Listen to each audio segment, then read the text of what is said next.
Bonjour à toutes, bonjour à tous, bienvenue dans Val et Hoop, le podcast francophone consacré aux Phoenix Suns. On se retrouve une semaine après la partie 1 de l'épisode pré-saison, on va dire, sur nos paris de la saison à venir en NBA du côté des Phoenix Suns. Et comme la semaine dernière, j'ai à mes côtés Grégoire. Comment ça va, Grégoire? Eh ben, ma foi, écoute, ça va plutôt bien. La rentrée se déroule, pas trop mal en ce mois de septembre. Côté des Suns, on a quelques nouvelles. On en a des bonnes et puis des moins bonnes. On a Al McCoy qui a malheureusement, quitté cette terre. Légendaire, speaker des Suns, animateur à la fois radio et télé, grand broadcaster et puis surtout la longévité, 51 ans à suivre les Suns. 82 matchs par saison. C'est une légende absolue des Suns. Je pense qu'après Jerry Colangelo, c'est sans doute une des personnes les plus importantes en dehors des terrains de l'histoire de la franchise. Ça, c'est le côté un petit peu triste des dernières semaines depuis le précédent podcast. Et puis, on a appris hier quelque chose d'un petit peu plus guilleret. C'est le retour de Frank Kaminsky, Frank the Tank, qui est de Frank the retour dans Tank. l'Arizona. Et puis voilà. Oui, alors effectivement, tu as bien fait de donner quelques petits éléments sur l'actualité des Suns. On y reviendra peut-être après. Pour ce qui est en tout cas des recrues, effectivement, on peut tous s'associer dans Valley Hoop, évidemment, à l'hommage à Al McCoy, qui est une légende complète de la franchise, et qui en plus, nous, ça nous parle particulièrement. C'était vraiment une voix, quoi. C'était la voix des Suns. Donc il y a vraiment ce côté-là. Et effectivement, oui, il y a eu plusieurs joueurs qui ont été signés en vue du training camp, dont Frank Kaminsky, qui va donc se battre pour un spot dans le roster. Et effectivement, ça nous ramène quelques années en arrière, c'est sympa. On a également avec nous, bien sûr, le nouveau membre de l'équipe de Valley Hoop. C'est Malo. Comment ça va, Malo? Bah moi ça va très bien, j'espère que vous allez bien. Je me joins à ce que vous avez dit, hein. Commencer par une petite pensée pour Al McCoy quand même, parce que grand nom, qu'en plus une espèce de modèle, parce que c'est quelque chose qui nous correspond, on va dire, quelqu'un qui nous a fait suivre en tout cas les matchs, en tout cas pour ma part, depuis que j'ai commencé à suivre les scènes, donc forcément une pensée très tôt dans ce pod pour lui, mais voilà, sinon à part ça, ça va nickel. Qu'est-ce que tu penses de la signature de Frank Kaminsky, Mano? C'est bien, on a tout de suite le sujet pour détendre Est-ce l'atmosphère, c'est est-ce parfait. que est-ce que tu penses que les Suns, ont leur rotation intérieure assurée avec Frank Non, Kaminsky? Ah, on va plus de commencer le problème. podcast, on va commencer les questions. Ouais, on va basculer sur les questions. Ce sera mieux. Non, mais Bien sûr qu'on fasse une échelle de neige sur la V3 de Kaminsky. Néanmoins, c'est pas sûr que ce soit le sujet majeur de la leçon. Ah, petit spoiler. Petit ouais, spoiler. cela dit, pour donner la vraie information, c'est qu'il a signé pour être présent au training camp. Il n'a pas C'est ça. signé un contrat, évidemment, Oui. pour la C'est ça. saison. Tout à Il fait. a signé Avec d'autres joueurs. ouais, voilà, exactement. Et C'est ça. puis, on l'adore, hein, Frank Kaminsky. C'est Ah bah un complètement, joueur hein. Et, absolument en- adorable, très drôle, donc on l'adore, évidemment. et d'ailleurs, alors effectivement, il y a eu ce moment de magie là, il y a 3 ans maintenant, avec Monty Williams, où pendant quelques semaines, il avait été un des meilleurs intérieurs de NBA, enfin pendant une semaine et demie, on va dire, ce qui était déjà un truc complètement fou, hein. En tout cas, un enchaînement de matchs où il était vraiment monstrueux. Alors blague à part, il y a peut-être un truc à faire, parce que pour le coup, en termes de profil, c'est très différent Ouais. de tout ce qu'on a dans l'effectif à l'intérieur, Et donc pourquoi pas. ça peut plaire à Ben en plus. Ah oui, tout à fait, t'as raison sur le côté, le mec s'écarte. Bon alors, ce qui va beaucoup moins plaire à Bud, c'est la largesse défensive. Bref, C'est on va tout à laisser fait. justement notre coaching staff s'occuper de tout ça, et nous on va justement faire des prospectives, un peu des paris sur la saison à venir. Messieurs, Valley Hoop, c'est Bang with the parti. remix. These boys are my sons like Phoenix. My city. See the shots that I took, wet like I'm booked. Raising up, deep three on the way. Oh, Durant goes, boom! that is just. Oh. Sun came out, I went about a drop top.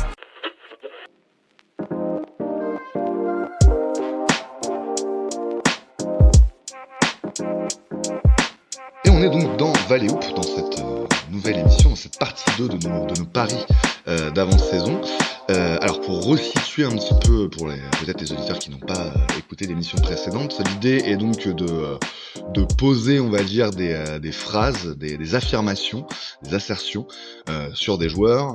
Donc, par exemple, on avait fait ça la semaine dernière, Grayson Allen va à nouveau prendre plus de 60% de ses tirs à 3 points cette saison, ce type de phrase, et après de les évaluer selon ce que nous on pense en vue de ce qui va arriver cette saison, sur donc la fameuse échelle de nage de plus en plus fameuse de 1 à 13. Et donc du coup, là, c'est la semaine dernière, on s'était arrêté. En fait, on avait commencé par, j'allais dire le fond de l'effectif, en tout cas les joueurs les moins, a priori, qui ont le moins de temps de jeu cette saison du côté de Phoenix, pour aller de plus en plus vers les stars, les gros contrats, le big three même, on peut le dire, puisque c'est ça qui nous reste, notamment à évaluer sur cette émission, sur l'émission d'aujourd'hui. Et donc, messieurs, je vous propose de commencer avec notre ami Bradley Beal, l'homme aux 50 patates. C'est forcément, c'est un joueur très important. Je te trouve un petit peu passif-agressif, Rodolphe. Légèrement, légèrement, il y a des petits trucs qui sont pas... Bref, tranquille. Tout va bien. Justement, on va en parler. On va commencer par ça, et parce que c'est vraiment ça dont il est question. Il est question de rendement avec lui, enfin, considérer son salaire qui est, donc, je le rappelle, un des 10 plus gros de NBA, et donc un bon quart, voire même plus du quart, du salary cap. Comment est-ce que donc Bradley Beal peut vraiment justifier ce salaire? Ça va être une des grandes questions de cette saison, puisque manifestement la saison dernière ça n'a pas fonctionné. En tout cas, il n'a pas donné ce qui était attendu d'un joueur payé aussi cher, on peut le dire tout simplement comme ça. Et il y a une question de rendement, il y a une question de présence sur le terrain évidemment. Et moi j'ai envie de, alors Greg nous a proposé plusieurs questions, j'ai envie de commencer par celle-là parce qu'on va tout de suite éliminer les les potentiels les potentiels impossibles, si je peux me permettre cet oxymore. Bradley Beal va jouer plus de 70 matchs cette saison. Qu'est-ce que vous en pensez? Tiens, Malo, tu vas commencer sur cette question. Plus de 70 matchs, ça fait quand même beaucoup, je pense. Je pense qu'il va plus jouer, en tout cas, enfin, la saison dernière, à part sa blessure au dos là, du début de saison, il a quand même enchaîné. Après, plus de 70 matchs, ça me paraît beaucoup.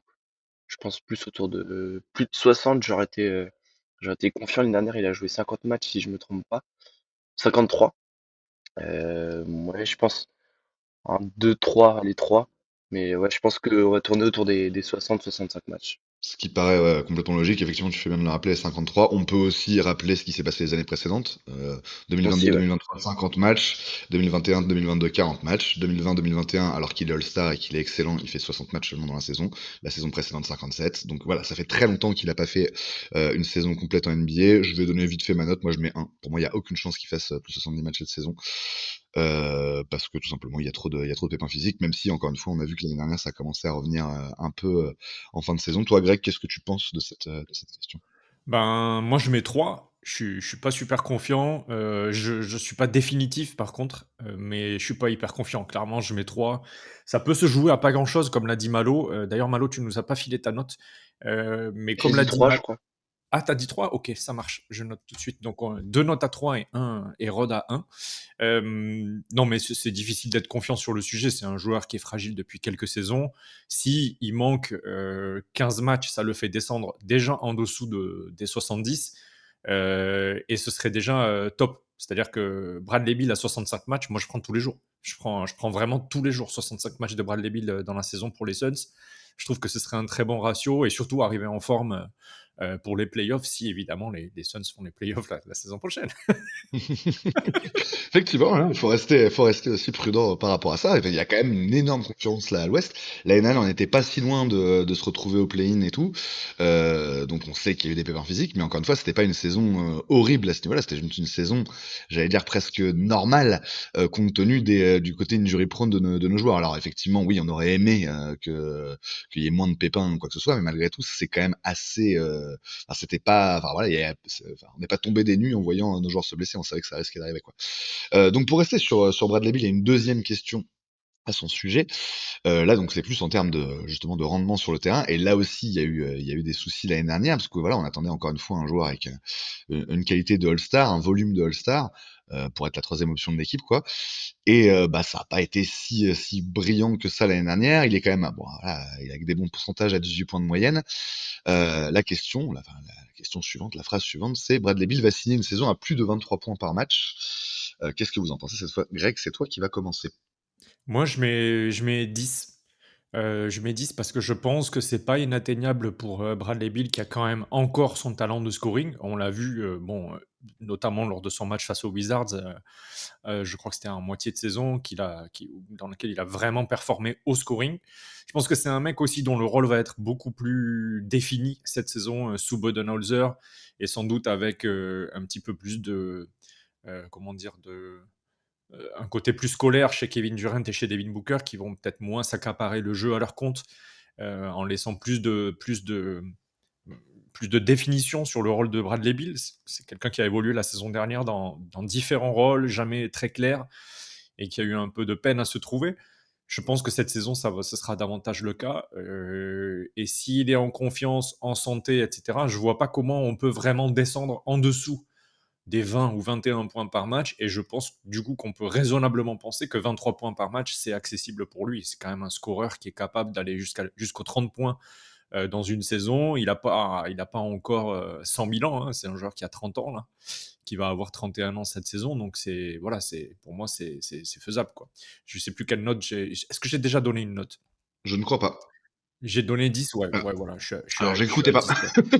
Non, mais j'ai dû le dire au début comme Malo tout à l'heure, mais ouais, je donne la note de 10. Mhm. Je suis assez confiant sur ce sujet. Quoi. Toi, t'en penses quoi, Rod? Alors, c'est un sujet qui est compliqué. Franchement, alors moi, enfin, je vais peut-être répondre après parce que moi, j'aurais tendance à le lier à la deuxième question. C'est-à-dire qu'en fait, moi, ce qui m'inquiète un peu, c'est que la saison dernière, c'est pas parce qu'il était en galère, en délicatesse avec son tir et dans des pourcentages mauvais qu'il n'a pas, enfin, qu'il n'a pas dépassé la barre des 20 points. Il était à 18,2 points de moyenne, avec quand même un 50, 40, 80 en termes de pourcentage, donc 51% au total, plus de ouais 43% même à 3 points, donc c'est vraiment une très bonne saison à 3 points, en prenant 4 par match, et donc 80% au lancer franc. La question du volume donc est importante. La question aussi justement des lancers. En fait, il y a beaucoup de choses qui me font dire que ça va être difficile pour lui justement de dépasser les 23. Le fait aussi que dans l'effectif, avec l'arrivée notamment de Tyus Jones, il y a enfin, je veux dire, il va moins avoir, logiquement en tout cas, le ballon en main que la saison dernière, donc il va moins être dans une. En fait, on va moins être dans ce qu'on a vu parfois, et notamment en cours de saison dernière, des séquences où c'est Bill qui lead un peu le jeu de l'équipe, des séquences où c'est Booker, des séquences où c'est plutôt Durant. Là, a priori, l'idée c'est d'avoir quelque chose d'un peu plus harmonieux à ce niveau-là. Il faut qu'il trouve sa place. De là à penser qu'il peut devenir un spot-up shooter, je sais pas, tu vois, c'est pas non plus le profil du gars. Il a les qualités pour, mais c'est pas vraiment le profil du gars. Et ce serait un peu le sous-utilisé par rapport justement aux qualités de drive qu'on lui connaît. Franchement, moi je pense pas en fait. Ouais, je dirais, alors il y a quand même évidemment des chances. Ouais, je dirais 4, peut-être 5, allez 5. Parce que bah voilà, 5 pour l'optimisme parce que j'espère, ce serait quand même peut-être bon signe pour les Suns ou très mauvais signe parce que ça veut dire qu'une des grosses stars s'est blessée. Bref. En tout cas, pour moi, ouais, il y a quand même plus de chances qu'il soit en dessous des 23 points par match cette saison. Donc ouais, je pense je vais donner un 5. Toi, Malo, qu'est-ce que tu penses de cette question-là? Bah, moi, je vais rejoindre un peu Greg, je suis un peu plus confiant que toi, euh, parce que je pense qu'il va avoir un rôle beaucoup plus défini, parce que l'année dernière, on l'a vu, des fois, bah, il était utilisé comme le meilleur défenseur, je pense notamment au match contre les Pels, où il avait dû scoltiner Zion toute la rencontre, il avait très bien fait d'ailleurs. Mais du coup, bah, je pense qu'il aura cette charge en moins physique, en tout cas du côté de la défense, même si bah, il sera quand même concerné. Et je pense que ce rôle ira à un certain Ryan Dunn, dont on avait beaucoup parlé lors du dernier podcast. Mais je pense qu'il aura déjà cette charge en moins en défense et avec une attaque probablement mieux organisée, comme vous l'avez dit tous les deux. Il aura plus de cartouches. Après, moi, je le vois. Je pense qu'il sera aussi moins utilisé avec Devin Booker. Enfin, je vois plutôt la chose comme soit bah, Monte soit Tyus Jones, plus avec Bradley Beal ou Booker, je sais pas si j'étais très clair. Mais en tout cas, je vois pas Booker et Beal forcément souvent ensemble. Et donc je pense que ce sera souvent la première ou la deuxième option et qu'il aura donc plus de munitions pour aller scorer après 23 points, je sais pas, je pense qu'on va tourner au-dessus des 20, 21-22, est-ce que ce sera 23? C'est pour ça que je vais mettre la note de 8 parce que je pense que c'est possible. Après, est-ce que ça va se faire réellement? Je sais pas.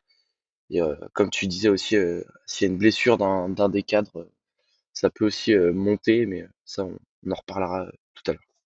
Et du coup, Rod, moi, j'ai une question pour toi. Si tu le vois pas à 23, tu le vois à combien? Il est à 18 points à peu près la saison dernière. Bah, Tu le vois à combien? j'espère vraiment qu'il va tourner autour des 20-21. Là, comme disait Malo, moi c'est ça en fait. Mon prono c'est plutôt, oui, il va être sur 20, 21, peut-être 22. Euh, Et il y a plus de chances dans la répartition du scoring dans l'équipe qu'il soit dans cette zone-là pour moi, plutôt qu'il soit au-dessus de 23, parce qu'on a déjà 2 autres joueurs qui sont au-dessus de 23 a priori. Et qu'effectivement, c'était un peu dommage de voir qu'il était seulement à 18, entre guillemets, la saison dernière. Mais en même temps, il faut aussi que ces autres mecs, notamment Grayson Allen, et leur ticket shoot, quoi. Donc, ouais, ouais, ça, je le vois bien à 21 en fait. Même c'est vraiment ça, ouais, comme ça que j'imagine les choses. Pour passer à la question suivante, et puis après j'en rajouterai une petite parce que voilà, moi je viens d'y penser, mais c'est aussi très important.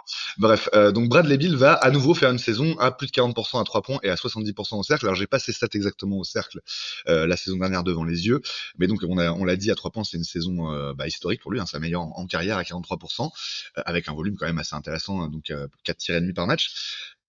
Au cercle, on sait que c'est toujours ça a toujours été quelqu'un d'assez efficace avec voilà beaucoup de finitions, beaucoup de touchés et une capacité, on va dire, moi je trouve ça toujours assez magique avec les basketteurs, c'est d'arriver à fond les ballons en sortie de drive et de ralentir en quelques instants pour déposer un truc très délicatement au panier, ce dont il est capable évidemment, il dunk aussi évidemment de temps en temps, mais c'est plus un finisseur en lay-up, on va dire. C'est un joueur qui est très performant dans ces 2 domaines-là, enfin en tout cas qui a été très performant la saison dernière dans ces 2 domaines-là. Comment vous voyez les choses pour la saison qui s'annonce? Malo, tiens. Je vais juste compléter, ouais, il est à 70% l'année dernière au cercle. Il était à Mmh. 72 enfin, l'année d'avant sa dernière à Washington. Ouais. Je pense que je vais. Est-ce que je peux donner 2 notes ou pas? Oui, C'est vas-y. ça la question. Non, en vrai, pour les 3 points, je suis très confiant parce qu'il a montré enfin, il a quand même fait plusieurs saisons autour des 40% et dont l'année dernière à 43. Et je pense qu'il aura le même genre de shoot, des shoots un peu ouverts, catch and shoot. Enfin, il aura moins inscrit ses tirs à 3 points. Donc je pense que ça va rester un très bon pourcentage. Donc sur ça, je vais être très confiant. Je vais dire 12 non, peut-être pas 12 quand même. Allez, 11 parce que ouais, je reste très confiant. Le cercle aussi, je vais être confiant, mais un petit peu moins. Simplement parce que bon, bah, c'est, on va dire son max entre guillemets en carrière. Son max c'est 72. Donc il est juste, mais en tout cas, il va quand même enfin, faire une très bonne saison, je pense, dans ce domaine-là, voilà, autour des 65-70. Je vais descendre un peu à 7 pour être un petit peu moins optimiste, mais j'attends en tout cas de le voir dans ce domaine-là où enfin, c'est vraiment un joueur que je trouve très très bon dans le secteur d'aller drive, d'aller attaquer le panier. Il le fait beaucoup moins qu'avant. Après, il a joué aussi moins de matchs, mais je sais je suis en train de regarder, il y a des saisons, il en prenait 500. Après, ces saisons, il jouait 82 matchs, mais il n'a pris que 200, on va dire, en 53 matchs. Donc, j'attends peut-être plus de volume que d'efficacité dans ce domaine-là, en tout cas pour la saison qui arrive. Et effectivement, t'as raison, c'est là où c'est très important, on va dire, dans le mix global autour de Bradley Beal, c'est de se rendre compte qu'effectivement, au global, il prenait 4 tirs, ouais, c'est ça, presque 4 tirs, non, 4 tirs, 3 tirs et demi de moins l'année dernière là, à Phoenix que sur sa dernière à Washington, qui était déjà pas l'année où il avait le plus de responsabilités, on va dire, du côté des Wizards. Donc effectivement, dans le volume global, 14 tirs, c'est peut-être pas assez. C'est la question effectivement qui va se poser, je pense, autour de lui et qui va déterminer un peu le point précédent dont on parlait sur le volume global au scoring. Toi, Greg, comment tu vois les choses en termes de pourcentage donc, au cercle et à 3 points? Je pense que ça va baisser pour l'effet mécanique que Malo a dit à la fin de son intervention. C'est qu'en fait, l'objectif, c'est qu'il ait encore plus de volume sur les drives. Donc, je pense que son efficacité, effectivement, devrait baisser. Et je pense qu'il aura plus de volume à 3 points aussi. Coach Bud oblige. Et donc, forcément, son adresse va également baisser. Donc, je pense qu'on va avoir une baisse, mais qui va être une baisse mécanique. Parce que plus on augmente les volumes, plus c'est difficile d'avoir des pourcentages très hauts. C'est ce qui fait d'ailleurs que la saison dernière de Grayson Allen est absolument incroyable. Pour autant, je pense on va être bien. C'est-à-dire que Bradley Beal va nous mettre bien sur son adresse au cercle et sur son adresse à 3 points. Ce ne sera pas des pourcentages, ce sera peut-être pas au-dessus des 40% à 3 points et proche des 70% au cercle. Mais si on a 65% au cercle et qu'on a 39% à 3 points, avec des volumes qui sont suffisants pour aller chercher les 23 points par match, parce que je vous rappelle que j'y crois, on sera vraiment très heureux, quoi. Donc moi, je mets 4. parce que j'y crois peu, mais j'y crois de peu. C'est-à-dire qu'on est vraiment sur un ajustement petit, quoi. Mais voilà, je pense que c'est le volume qui va lui raboter un peu les stats. Ouais, ouais, pareil, c'est effectivement très, très juste de dire qu'avec avec Bud, il a priori plus de chances, bah, déjà d'être, de maximiser ses tirs dans ces deux zones, même si lui aussi était assez friand de mid-range. Et effectivement, du coup, forcément, mécaniquement, peut-être baisser en pourcentage. De mon côté, j'ai l'impression que c'est surtout à 3 points où la saison dernière était un peu une anomalie quand même, 43%, c'est un truc de dingue. Et où c'est quand même pas si évident, d'autant plus avec des gros volumes, d'être à 40%. Donc pour moi, c'est plutôt ça qui pose problème, on va dire, dans l'énoncé de ta proposition, Greg, de base.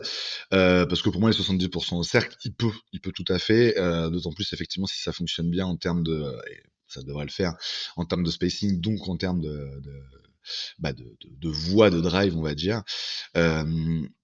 Moi, sur celle-là, je vais mettre moi 5, 5 sur 13, parce qu'effectivement, le pourcentage à 3 points me paraît, enfin, ce serait très optimiste de penser qu'il va à nouveau être à plus de 40% à 3 points, mais s'il est à 37-38%, c'est déjà pas mal, surtout s'il y a un volume beaucoup plus important.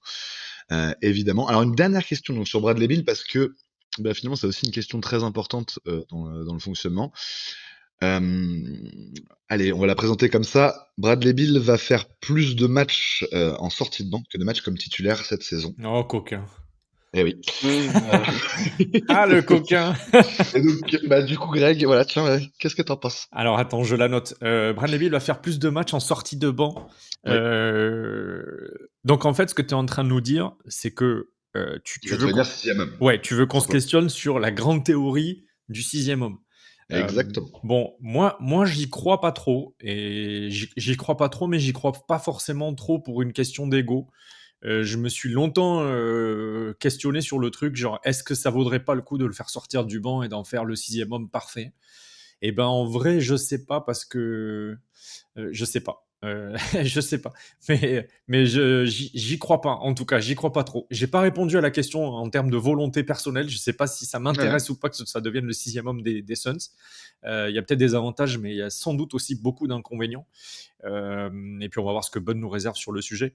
Mais en tout cas, je n'y crois pas trop. Mais par contre, je pense que c'est le genre de gars qui a une psychologie à la Russell Westbrook et que si on le Ouais, lui demande, je pense qu'il acceptera. je suis assez d'accord avec toi. Et donc, t'as une note? J'ai une note de 4, voilà. Ok, très Tranquille, bien. j'enchaîne les 4 là, ça me rappelle une partie de ma scolarité. Aïe, aïe, aïe, c'est pas la meilleure. Ah, c'est faux, c'est faux, j'étais plus bas. J'allais dire, c'est faux, et Greg est bien sûr un premier de la classe. Et non, même pas. Malo, qu'est-ce que tu penses de cette question-là sur le statut de Bradley Beal, tout simplement, dans l'effectif? Non, moi je pense qu'il va rester titulaire.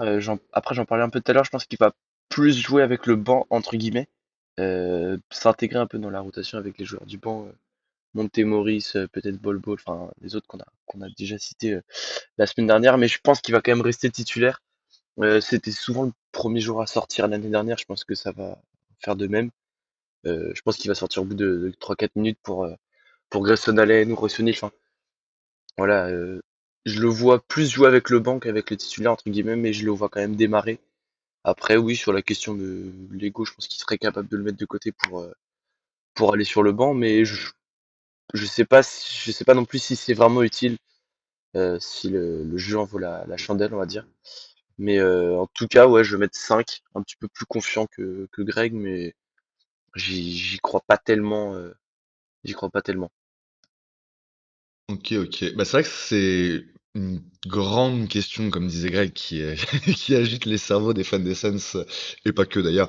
Je veux parler par là, bien sûr, de l'encadrement technique du staff du front office depuis des semaines et des semaines. Est-ce que ce serait une bonne option? Est-ce que ce serait intelligent? Est-ce que ce serait une manière de maximiser Bradley Beal, son apport dans l'effectif? Moi, j'avoue, je suis plutôt séduit par la perspective, individuellement, donc enfin voilà, en tant que fan. Et la question de est-ce que ça va se produire? Alors, j'ai l'impression que malgré tout, en tout cas, la construction du roster nous y mène un petit peu. Je m'explique. En fait, en gros, Il me paraît évident que la saison va commencer avec Bradley Beal titulaire parce que déjà il n'y a pas eu de grands discours là-dessus cet été pour l'instant. Enfin on verra, effectivement peut-être qu'avec le Media Day on aura des surprises et au training camp aussi. Euh, mais en tout cas ça n'a pas été un sujet jusqu'ici vraiment abordé frontalement en termes de communication par les Suns. Donc je pense que l'idée est évidemment de faire starter Bradley Beal. Par contre, assez rapidement dans le système de Bud, enfin pour moi ça risque de poser problème. Parce que déjà, c'est un peu ce qui a posé problème c'est la saison dernière du côté défensif, c'est le côté de taille en fait, d'une certaine manière. Et si les choses se passent comme on les a prévues, on va dire, et que donc l'idée c'est plutôt dans le 5, Tyus Jones qui remplace Grayson Allen, en tout cas en début de saison, donc du coup ça rapetisse encore le 5 d'une manière générale, ça donne beaucoup plus de maîtrise en termes Je savais pas que c'était de possible. Ouais, voilà, tu vois, c'est ça, mais il y a un peu ce côté-là, et de se dire, est-ce que sur un trident Bill Booker, Tyus Jones, est-ce que c'est vraiment viable en NBA quand tu veux justement être une force défensive, une force de dissuasion, alors que t'as pas non plus un énorme protecteur de cercle en la personne de Yusuf Nurkic. Je pense que étant donné les impératifs que va avoir Bud là de faire fonctionner le truc en défense et d'être, en tout cas d'être beaucoup plus opérationnel de ce côté du terrain par rapport à la saison dernière, en tout cas d'avoir de la continuité. Peut-être que c'est un truc qui va être une obligation au bout d'un moment parce qu'il faudra mettre justement des profils un peu plus grands dans le 5, voire un Royce O'Neal en 3 par exemple, tu vois, ce genre de choses. En fait, moi, c'est ça ma question. Il me paraît clair qu'en début de saison, on va partir sur cette idée-là, mais combien de temps ça peut tenir? Est-ce que ça peut résister défensivement vis-à-vis vraiment essentiellement de ce manque de taille, vis-à-vis aussi des largesses que peuvent avoir ces joueurs-là individuellement?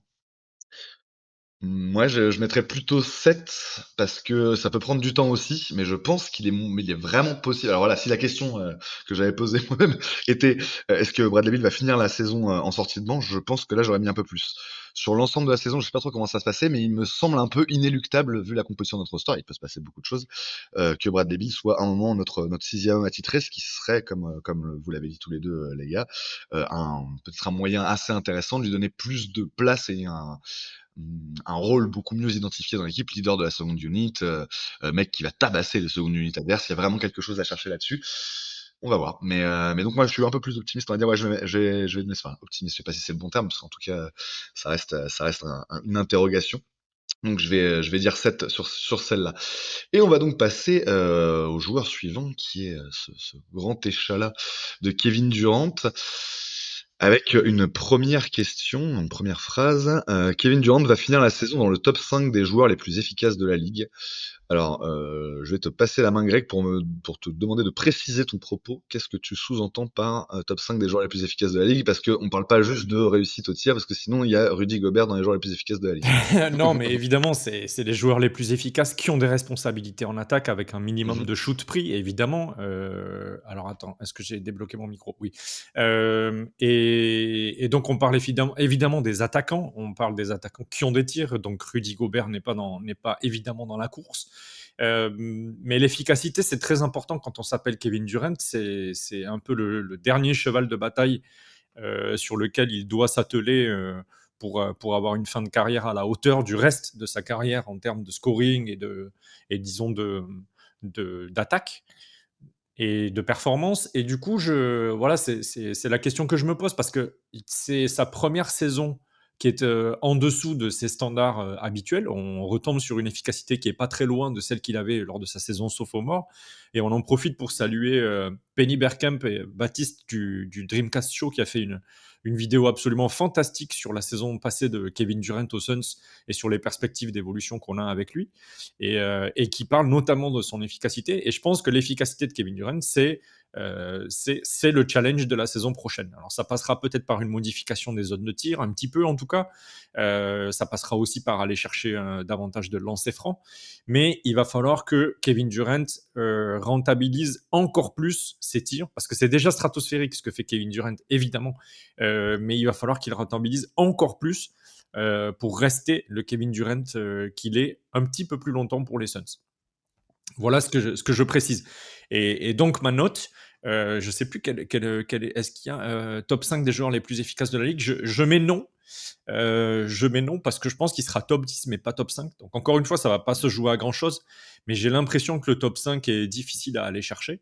Kevin Durant, si je me trompe pas, la saison dernière, c'est 108 en efficacité. Il y a des joueurs Ouais. qui sont un petit peu plus hauts et notamment Donc, Nikola donc Jokic. true shooting plus du coup. Là pour Oui, le coup, trop c'est shoot. donc Oui, tout 108, à fait.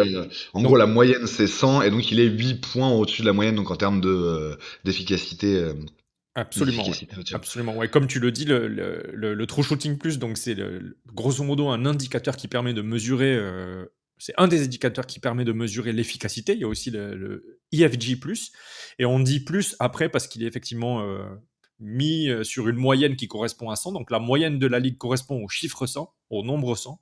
Et donc Kevin Durant est à 108. Mais on se rend pas compte, mais c'est énorme 108. C'est-à-dire qu'à ce jour, par exemple, Anthony Edwards n'a, je crois, jamais dépassé les 100. Donc il n'est pas, on dit que c'est un attaquant phénoménal, mais il n'est pas dans une efficacité élite. On a des joueurs comme Paolo Banchero aussi, dont on dit qu'ils sont d'excellents attaquants. C'est pareil, c'est pas encore au-dessus des 100. Devin Booker est à 105, je crois, la saison dernière. Bradley Beal aussi. Donc Kevin Durant reste le joueur le plus efficace en termes de volume par rapport aux points fournis. Donc donc voilà. Mais par contre, sur la ligue, il y a des joueurs qui vont beaucoup plus haut. Voilà, Nikola Jokic, c'est 120 d'efficacité. Donc là, c'est stratosphérique. Donc je pense qu'il y a 4 ou 5 personnes devant lui. Je pense qu'il Ouais. sera pas loin dans le top 10, mais qu'il va pas faire le cut. Donc je lui mets la note de... allez, je vais mettre 5. Ouais, effectivement, dans les joueurs avec une grosse efficacité, alors c'est pas du tout le même régime de tir, pardon, mais on peut citer évidemment un Giannis Antetokounmpo qui maximise ça depuis des années et des années. Donc effectivement, oui, t'as ce côté-là, t'as le Stephen Curry show aussi, mais lui aussi a beaucoup baissé l'année dernière, donc ce sera des questions à se poser. Je vais répondre vite fait moi sur cette question-là avant de te donner la parole, Malo. Est-ce qu'il va finir dans le top 5 des joueurs les plus efficaces de la ligue? Ouais, pour moi, on est plutôt sur une pente descendante. Hein, tu as cité la vidéo absolument géniale ouais, du Dreamcast Show, pardon, et donc de notre pote Baptiste sur ce sujet-là. On encourage vraiment nos auditeurs, s'ils l'ont pas vu, à aller la voir parce que c'est vraiment très détaillé. C'est voilà, ça rentre dans on va dire les mains dans le cambouis des stats et des stats avancées, et ça montre en fait que ce que tu disais un peu à la fin, Greg, qu'en fait on est sur un joueur qui de toute façon est paranormal en termes d'efficacité depuis le début de sa carrière en NBA, qui fait des choses que les autres joueurs ne font pas, mais qui justement est un peu en train de rentrer, pas dans le rang, mais en tout cas de décliner. Je pense qu'on peut le présenter comme ça. Et pour moi, ouais, le déclin va se poursuivre cette saison, en tout cas se stabiliser. Donc je pense qu'effectivement, tout Kevin Durant qu'il est, et il va encore être très efficace cette saison, enfin, ça me paraît difficile pour moi, notamment sur un élément que tu as mentionné, Greg, et qui a fait, comme l'explique très bien Baptiste dans la vidéo, chuter ce true shooting plus cette saison pour Kevin Durant. Cet élément-là, c'est les lancers francs. Et ça va avec une certaine logique, encore une fois, on est sur un joueur de 35 ans, je crois 36, qui évidemment rechigne un peu plus à aller au contact, à essayer de se préserver aussi de ce côté-là et moins solide. Et pour moi, pareil, il y a aucune raison que ça évolue dans l'autre sens au cours de la saison qui arrive. Ça va plutôt a priori se prolonger. Et donc voilà, pour moi, c'est ne serait-ce que ça, c'est une barrière qui paraît assez insurmontable. J'ai envie de mettre sur celle-là, ouais, peut-être un 3. Un 3 parce que j'y crois vraiment pas beaucoup. Toi, Malo, qu'est-ce que tu penses de cette question? Ouais, bah moi c'est un peu comme vous. Voilà, je pense qu'il va continuer un peu à décliner. Bah, ça s'explique aussi par le fait qu'il a 36 ans dans 2 jours, donc c'est normal. C'est le cours de la vie, on va dire. Mais il va rester, oui, bien sûr, au-dessus de la moyenne largement, je pense. Et oui, là, je le vois autour du top 10, top 5, ça risque d'être trop haut. Après avoir le rôle qu'il a, il sera délaissé, en tout cas, enfin, il devrait délaisser un peu plus la création pour retrouver un peu ce rôle de finisseur qui enfin, lui va très bien. Enfin, c'est difficile de faire mieux même. Mais voilà, je pense que ça va continuer à diminuer. Tu parlais ouais, de pas aller au contact, bah faut aussi rappeler que ça commence à être un joueur fragile. Depuis qu'il est au Suns, il accumule quand même pas mal de petites blessures, c'est pas des blessures graves. Il revient aussi d'un truc au tendon d'Achille, enfin il y a 3 4 ans, c'est déjà très très fort de faire ce qu'il a fait après sa blessure. Donc c'est vrai que depuis sa blessure, on voit qu'il va clairement plus au contact. Je pense notamment au fait d'aller au cercle. Enfin, il a des pourcentages incroyables dans ce domaine et on le voit très très peu le faire. Et on s'est énervé plus d'une fois à ce sujet, mais voilà, je pense que ça va continuer à baisser, ça va rester très haut. Et moi, le domaine enfin, qui me fait confirmer que ça risque de baisser, c'est son efficacité à mi-distance qui, j'ai l'impression, décline de plus en plus. Et on a vu, notamment aussi avec des défenseurs qui commencent à être capables de le gêner, avec des profils très grands, très longs. Enfin, je pense à Wembanyama, je pense, il y a beaucoup, beaucoup de joueurs qu'on a vu qui l'ont gêné. Même Russell Westbrook, par exemple, l'a énormément gêné. Je crois que c'était l'année dernière, je crois. Enfin, il y a 2 ans, du coup, qu'il avait énormément gêné en étant vraiment très, très physique sur lui. Et on a vu pas mal de défenseurs, enfin, faire ça sur lui, ça marche de mieux en mieux. Donc, je pense que voilà, il va continuer à baisser un petit peu et le top 5 risque d'être trop haut pour lui. Je vais te rejoindre, Rod. Je vais mettre la note de 3 également. OK, OK. Bah, effectivement, ouais, ça on comptait pas très optimiste, mais c'est Kevin Durant, il peut aussi tout à fait nous faire mentir. Alors ouais, tout à fait et un élément et alors ça dépend pas que de lui, même si évidemment et en tant que superstar, c'est lui qui a la clé et la main sur l'évolution de son jeu, mais un élément très important aussi dans cette efficacité-là, tu en as parlé un petit peu, Malo et même d'une manière générale, enfin Greg aussi en a parlé, en fait, enfin, c'est un enjeu, considérable, à dire Baptiste aussi en a parlé dans sa vidéo, c'est Kevin Durant, il a beau être extrêmement efficace, dans les zones les plus rémunératrices, bah, c'est pas vraiment ça le genre de tir qu'il affectionne le plus. Voilà, on est un peu sur un joueur, un peu comme Booker d'ailleurs, qui a son petit spot à mi-distance et qui continue à y aller, même si c'est pas le tir le plus rémunérateur, pardon, même si, comme tu l'as dit, Malo, son efficacité quand même est moins importante à mi-distance maintenant qu'il y a encore quelques saisons. Euh, du coup, enfin, on est tous persuadés, enfin beaucoup sont persuadés qu'il devrait, enfin en tout cas dans l'intérêt de l'équipe, dans son intérêt propre aussi en termes d'efficacité, reculer de quelques pas et au lieu d'aller chercher ces mi-distances parfois longs, aller chercher plutôt des tirs à 3 points. La question, bah, la phrase, on va la prendre comme ça. Kevin Durant va prendre 30% de ses tirs à 3 points cette saison. Pareil, alors je vais essayer de vous donner des éléments de comparaison sur la saison dernière. Sur la saison dernière où il prenait donc 19 tirs par match avec les Suns, il en prenait 5 à 3 points.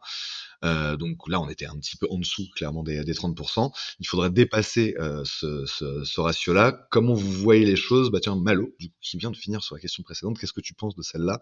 Donc, Kevin Durant va prendre 30% de ses tirs à 3 points cette saison. Pareil, je l'espère, mais j'ai du mal à être optimiste. C'est quelque chose qu'il a fait que 3 fois en carrière, si j'arrive bien à lire ma fiche de stats devant moi. Mais c'est pas quelque chose qu'il fait beaucoup. Et même si voilà, on sait que c'est un énorme travailleur, qui est dit, c'est quand même un joueur qui pas n'en fait qu'à sa tête, mais qui en tout cas aime bien en faire son jeu, on va dire. Qui même si voilà, il suit les consignes. Enfin, je dis pas du tout que c'est un dissident, tout ça. Mais c'est vrai que j'ai du mal à le voir autant reculer. L'année dernière, c'était 26%, tu parlais de 5 sur 19, ça fait 26%. Voilà, est-ce qu'il va en prendre 30%? Je l'espère. Parce que bah, tu disais que mi-distance, c'était pas le plus rémunérateur, bah, c'est même le pire en fait en termes de. Si on parle uniquement maths, stats brut. Ah oui, tout à fait. Je fais miser, tu as raison, c'est le pire. Ouais. C'est ça. Mais je pense que non, on va pas aller au-delà de 30. Je l'espère, ce serait une bonne chose si Bud arrive à le faire reculer, comme je disais, de ce rôle de pur shooter, pur finisseur. L'arrivée de Tyus Jones peut aider à ça. Le spacing pardon, aussi demandé par Bud peut l'aider à franchir cette barre. C'est vrai que malheureusement, je n'y crois pas trop. Je vais être un petit peu plus optimiste que tout à l'heure. Je vais passer à 4, mais malheureusement, je ne le vois pas de cet œil. Ouais, intéressant. Bah, de toute façon, voilà, alors moi les stats que j'ai, donc c'est le triple atom trade, donc c'est à peu près ça, hein. L'année dernière, selon Basketball Reference, il était à 28,3, la saison précédente à 26,7 en combinant Brooklyn et Phoenix. La saison d'avant à Brooklyn encore à 26,9, celle d'encore avant à 31, donc c'est déjà arrivé qu'il dépasse les 30, mais c'est vrai que c'est pas son habitude. Néanmoins, ça risque d'être quand même une consigne. Comment tu vois les choses, Greg? Je pense que c'est un horizon qu'il faut espérer. mais c'est un horizon qu'il faut qu'on se mette derrière l'oreille. C'est vraiment, C'est si beau.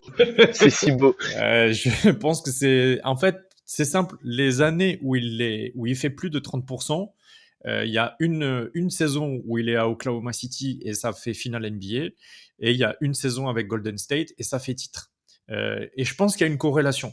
Je pense qu'il y a une corrélation simplement parce que plus Kevin Durant, qui est un attaquant et un shooter absolument formidable, rentabilise ses shoots en prenant des zones de tir qui sont rémunératrices, et notamment le 3 points pour lui, parce que c'est pas un énorme agresseur de cercle, et ben plus l'équipe a de chances de scorer davantage que l'équipe adverse, parce qu'on est sur quelqu'un qui prend beaucoup de tirs.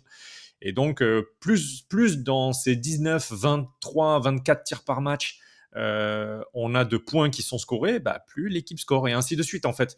Vous voyez très bien où je veux en venir. Donc, je pense effectivement qu'il faut que Budenholzer arrive à faire augmenter le volume de tirs à 3 points pris par Kevin Durant. De là à dépasser les 30%, j'ai un doute, parce que je pense comme Malo que c'est un joueur qui a une structure mentale dans laquelle il est non seulement confortable, mais aussi euh, difficilement critiquable, parce que finalement, c'est un joueur qui est toujours efficace et qui est toujours un excellent scoreur à l'heure actuelle, un des tout meilleurs de NBA à son grand âge. Donc voilà, j'ai pas trop d'espoir pour les 30%, mais par contre, j'ai un bon espoir de voir son pourcentage de 3 points pris augmenter. J'imagine autour des 28%, 29%, ce serait déjà pas mal, quoi. Donc je mets la note de, quelle note je mets? Bah, je mets la note de 3. Je sais plus combien tu avais mis, Malo? 3 aussi? Je crois que j'avais mis 4. 4, OK, ça marche. Ouais. Et toi, Rod, tu mets combien du coup? Alors, bah, curieusement, moi je suis peut-être un peu plus optimiste que vous Oh. sur cette question-là, parce que moi ça me semble pas si loin en fait par rapport à ces standards des dernières saisons. Ça suppose effectivement un ajustement, ça suppose enfin d'une certaine manière qu'il se fasse violence, hein, sur ce truc-là. Comme vous le dites, son inclinaison naturelle, c'est pas du tout ça. En revanche, on est sur un coach qui est un peu un malade de ce principe-là, donc il va vraiment sans doute assister assez lourdement sur la question. Et on est aussi dans une recherche un peu peut-être de faire les choses un peu différemment du côté des Suns. Peut-être que j'extrapole et que je calque mes attentes sur ce qui se passe réellement au sein de l'effectif, mais il y aura forcément un côté revanchard par rapport à la saison dernière, notamment pour Kevin Durant.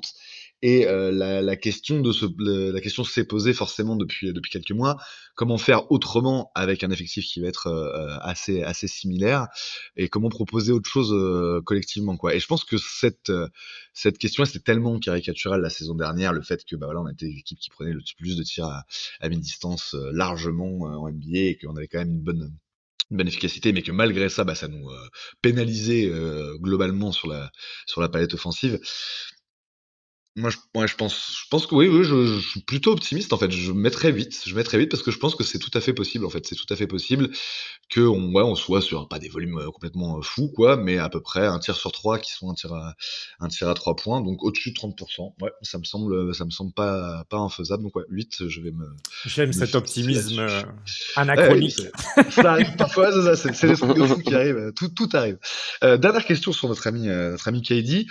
Ce serait de dire donc Durant va jouer moins de 55 matchs cette saison. Donc là, on retourne un peu le problème et on est un peu dans la formulation un peu pessimiste, sachant que bah voilà, on connaît ces problèmes de blessure que tu as rappelé Malo, dans le sens où c'est un joueur qui a eu beaucoup de petits pépins. La saison dernière, ça a été quand même un homme de base de Phoenix. Il a d'ailleurs fait sa meilleure saison, enfin sa plus grosse saison en termes de nombre de matchs joués depuis sa blessure. Plus de 70 matchs, même 75. 75 matchs la saison dernière en saison régulière pour Kevin Durant, c'est quand même assez énorme. Il a beaucoup donné, hein, on peut le dire. Quand on compare aux années précédentes, donc 47, 55, 35, on voit qu'il y a quand même voilà un gros effort qui a été fait. Est-ce qu'on peut s'attendre, sachant qu'en plus il a joué et il a été beaucoup utilisé par Team USA au JO, est-ce qu'on peut s'attendre à un espèce de retour de bâton de ce point de vue-là, et de voir un Kevin Durant jouer moins de 55 matchs? Malheureusement, je suis moins optimiste sur cette question-là que sur la précédente, et je vais lui donner à peu près la même note. Je vais mettre 7, on va dire, parce que c'est vrai que c'est toujours une pièce en l'air, et en fait, s'il n'y a pas on va dire, s'il n'y a pas de gros pépins, a priori, il jouera plus de 55 matchs. Mais il y a quand même pas mal de chances qu'il y ait un gros pépin, ou en tout cas une succession de petits pépins qui soit donc du coup en soi un gros pépin. Pour moi, ouais, il y a, ouais, je pense que ouais, 7 c'est pas mal. Parce que c'est quand même, de mon point de vue, on est plus du côté, ça a plus de chances d'arriver que de chances de ne pas arriver. Je le dirais comme ça. La réponse de Normand. Bah ouais, oui. Ah, peut-être bien que oui, peut-être bien que non. Peut-être d'un coup, peut-être d'un que non, mais j'ai quand même pris un peu de position en disant, ça a plus de chances d'être oui que non.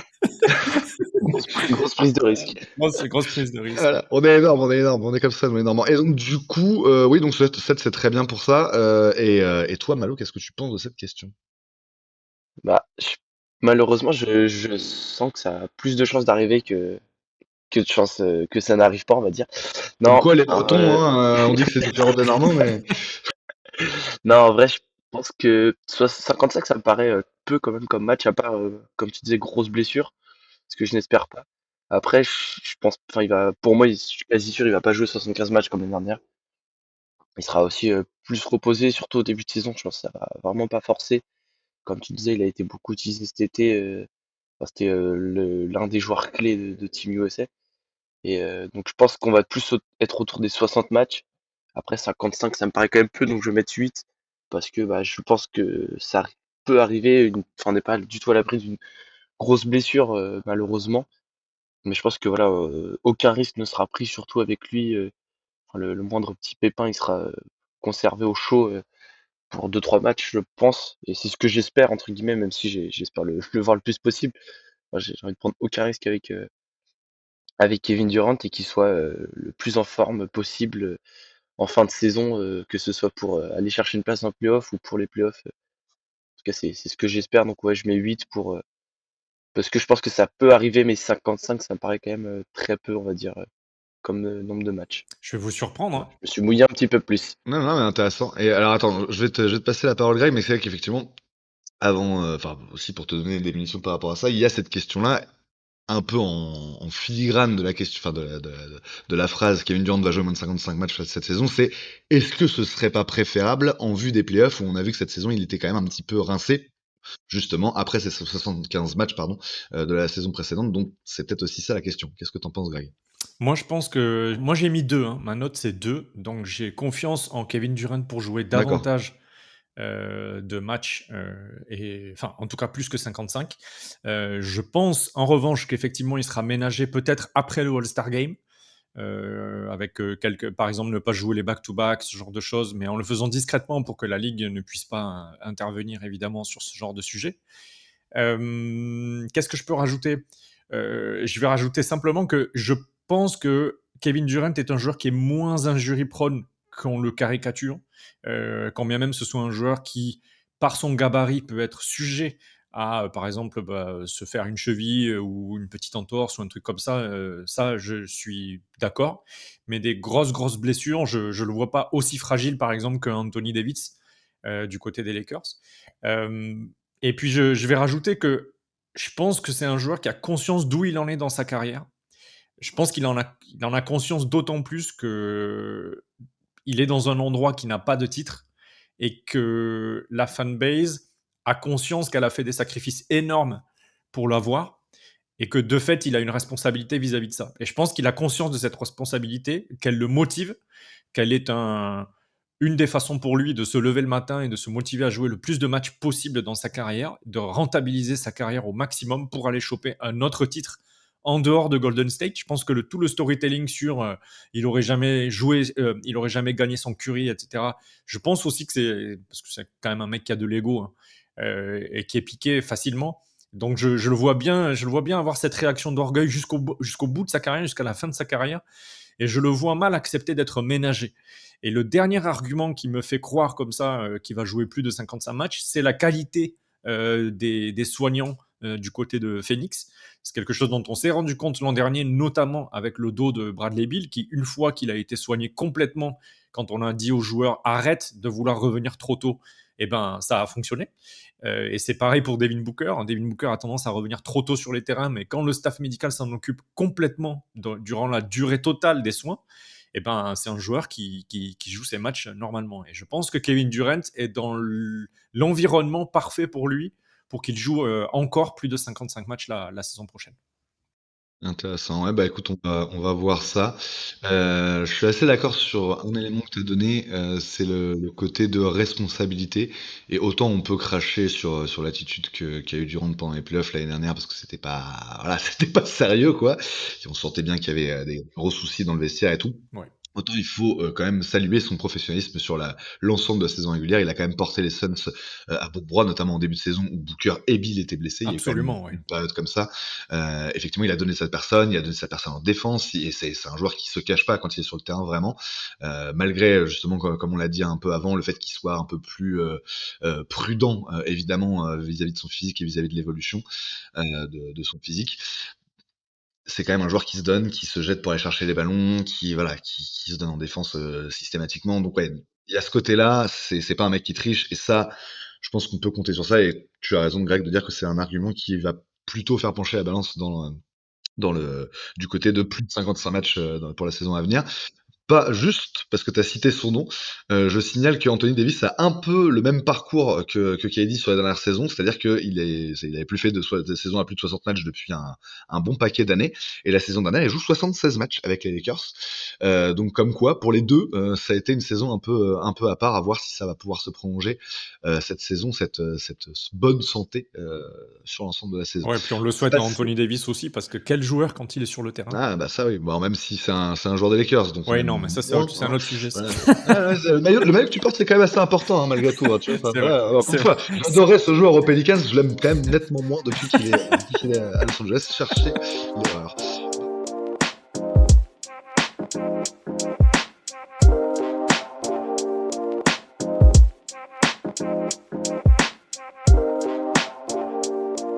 Passons donc pour finir en tout cas avec les joueurs et avec les destins individuels, avec ce que nous on considère comme notre franchise player, même si c'est apparemment pas le cas de tout le monde. Je crois avoir vu sortir une liste de ESPN ou je sais pas quel média qui classait les meilleures secondes options de NBA, et apparemment pour Devin Booker était une seconde option. Bon, Mais je très fais une bien. petite parenthèse, mais ESPN, ils sont en train de se séparer de tous les gens qui sont sérieux chez eux. Je pense que cette liste témoigne que ESPN est en train de devenir C8.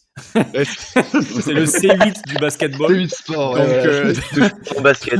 donc voilà, j'ai d'accord, trop d'accord. hâte d'entendre le podcast de Cyril Hanouna sur les Lakers. Ça va être Ouais, vraiment chouette. ça va être sympa C'est en vraiment effet. une Ouais. catastrophe ESPN. Ouais, il y a des gros problèmes en effet. C'était ma petite parenthèse. Non, mais tu fais bien de le signaler parce qu'effectivement, il se passe des trucs du côté médiatique aussi aux États-Unis. Et donc, sur notre star, notre joueur étendard, celui qui sera très probablement d'ailleurs au cours de la saison qui va arriver, qui va devenir le meilleur scoreur de l'histoire des Suns en saison régulière. C'est tout à fait dans les cartons, hein. S'il se blesse pas, ça va arriver au cours de la saison à venir. Première phrase autour de Devin Booker. Il va faire une saison là, une saison régulière à plus de 30 points par match. Malo, ça fait longtemps qu'on ne t'a pas entendu puisqu'on a pas mal parlé tous les instants. Qu'est-ce que tu penses de cette question? Euh, je sais pas encore passer. Il y a une partie de moi qui me dit qu'il va faire une énorme saison, mais je l'ai déjà dit l'année dernière et ça n'a pas été vraiment le cas. Donc, j'ai un peu L'optimisme, le c'est côté qui bien, s'est mais refroidi. C'est ça. Non, mais après, j'ai aussi, enfin, son été avec Team USA m'a beaucoup plu et dans un autre rôle que le scoring. Donc, c'est peut-être ce que je vais attendre de lui cette saison, plus que le scoring où je pense qu'elle va être bien plus répartie que la saison passée. En tout cas, que il va pas forcément dépasser les 30 points, c'est quand même beaucoup, 30 points entre guillemets. Et j'attends plus de le voir sur d'autres domaines, la défense notamment. Bon, là, on l'a vu la saison passée, en tout cas, ce qui est une bonne chose avec l'arrivée de Tyus Jones et Montemorro, c'est qu'il va pas avoir à forcer un petit peu les passes comme il le faisait en début de saison dernière. Et ça, c'est une très très bonne chose. Mais après, pour revenir au scoring, je suis pas certain qu'il va aller dépasser la barre des 30 points par match. Ça me paraît un petit peu beaucoup. Je le vois plus être dans sa norme, on va dire le 27, 26 points. 30, il l'a jamais fait en carrière, il a jamais dépassé les 27. Donc ouais, je pense qu'il va finir à aller peut-être 28 points, mais avec peut-être plus de défense. Et pour terminer là-dessus, tu as parlé tout à l'heure de capacité défensive, en tout cas notamment avec Bradley Beal dans le 5. Bah, je pense, j'espère, je crois que Devin Booker pourrait être cet homme dans le starting 5, en tout cas, à l'extérieur, qui va monter d'un cran défensivement. On a vu qu'il en est capable cet été, on a vu qu'il en était capable dans les playoffs en 2021-2022. Donc en espérant que ce soit le cas en régulière où la saison dernière, il s'est, on va dire, bien reposé sur sa défense pour rester gentil avec ce joueur que j'aime tant. Et Donc donc, je du coup, prends tes notes? Ouais, c'est vas-y. ce que j'allais dire, Pardon. ouais. Je pense que je vais mettre 4. J'y crois pas tellement, mais une partie de moi l'espère quand même. Effectivement, ouais, tu t'as bien défini, notamment au début de ton intervention. Le truc, c'est que à chaque début de saison, les fans des Suns avec David Booker se disent: ah là, cette année, ça va être complètement la saison MVP et tout machin. Et en fait, c'est juste un joueur vraiment exceptionnel, mais qui, C'est pour ça, l'instant, et en tout cas, n'a pas passé ce step supplémentaire, même si, bah, en fonction des résultats, il était pas loin du MVP. Moi, je continue à le dire. Pour moi, il aurait dû oui, être MVP la saison où on fait les oui. 64 victoires, la saison 2022. Mais bon, ça, c'est encore une autre histoire. Grégoire, toi, qu'est-ce que tu penses de cette première question? Donc, Devin Booker a plus de 30 points par match, enfin, à Eh 30 points par bien, match ou écoute, plus cette saison. Rodolphe, puisque tu viens de m'appeler Grégoire. On Oui! s'appelle jamais par nos prénoms complets, c'est très rigolo. On va finir par se vous voyez dans cette émission, c'est magnifique. Écoutez les gars, moi je vous dis tout de suite, j'arrête d'avoir ma cape d'objectivité sur Devin Booker la saison prochaine. J'arbore désormais fièrement ma cape de mec qui va faire des tapines dans cette émission Valley Hoop et je mets la note de 12 Ouais, à carrément, Devin carrément, d'accord, Booker d'accord. l'an prochain à plus de 30 points par match pourquoi? Parce que je pense que Budenholzer est le coach parfait qu'il faut à Devin Booker. C'est un immense mathématicien optimisateur d'attaquants notamment. Il y a qu'à voir le travail qu'il a fait avec Chris Middleton. Moi, j'attends la même chose avec Devin Booker et évidemment, ce sera un niveau largement supérieur. Tant le talent de Devin Booker est au-dessus de celui de Chris Middleton, sans faire d'ombre à Chris Middleton que j'adore, je l'ai déjà dit plein de fois dans ce pod, et dans d'autres. Donc voilà, plus de 30 points par match, grosse saison, top 3 MVP, sinon MVP, et ça discute pour aller chercher le top 5, voire même le top 4 des H20 chez nos camarades de Dunk Hebdo la saison prochaine. Bon, effectivement, on voit de l'optimisme. Alors, tu as déjà d'ailleurs répondu à une des autres phrases que tu avais Alors, posées. tu sais quoi? Attends, on va faire même 13. Je vais mettre la note de 13. Je viens de noter D'accord. 13 dans l'Excel. D'accord, d'accord. Et vraiment très très optimiste. Bah, je vais Oui. vraiment contrebalancer ça. Moi, pour moi, je suis très optimiste sur le fait qu'il ne sera pas à 30 points, à plus de 30 points par match, qu'il va rester dans ses standards de Devin Booker, à être autour peut-être à plus de 28 pour une fois, mais voilà, autour de 27-28, c'est ses habitudes. Là maintenant, ça fait 4 saisons, 5 saisons de suite qu'il est entre 27 et 28 points de moyenne. Mécanique, voilà, vraiment réglé comme du papier à musique, tout ce que tu veux. Il y a un côté avec Booker, et ça c'est assez particulier quand on le suit sur l'ensemble de la saison, parce qu'il y a quand même des hauts et des bas, mais avec une espèce d'implacabilité, mais limitée dans le sens où ça ne dépasse pas non plus enfin ça n'atteint pas des hauteurs de fou. C'est peut-être lié justement au fait qu'il y a toujours quelques bas. Peut-être que justement en gommant ces quelques matchs là où il est pas dedans et où il arrive pas trop à scorer, mais où il arrive quand même à mettre une vingtaine de points. Si sur ces matchs-là, il arrive plutôt à mettre 25 points, voilà, voire 27, en effet, il peut se rapprocher peut-être des 30 points de moyenne. Moi, j'y crois pas. Enfin, j'y crois pas. Même en termes, enfin, par rapport à tout ce qu'on a dit sur le reste de l'effectif aussi, le fait que peut-être que l'attaque va être un peu mieux répartie. Malgré ça, ça veut pas dire que ça va baisser, mais pour moi, ça va pas monter en tout cas en termes de moyenne. Donc, moi, je mettrais 2 parce que j'y crois pas du tout. Et je vais donner des éléments chiffrés. Il lui manque 1100 points pour rattraper Walter Davis et devenir le meilleur score de l'histoire des Suns en saison régulière, sachant qu'il met en moyenne 1600-1700 points en fonction des blessures. Hein. C'est plutôt sur des saisons complètes, on se rapproche plus des 2000 points. C'est à peu près certain du coup qu'au cours de la saison qui arrive, il va dépasser Walter Davis et devenir donc le meilleur scoreur de l'histoire des Suns.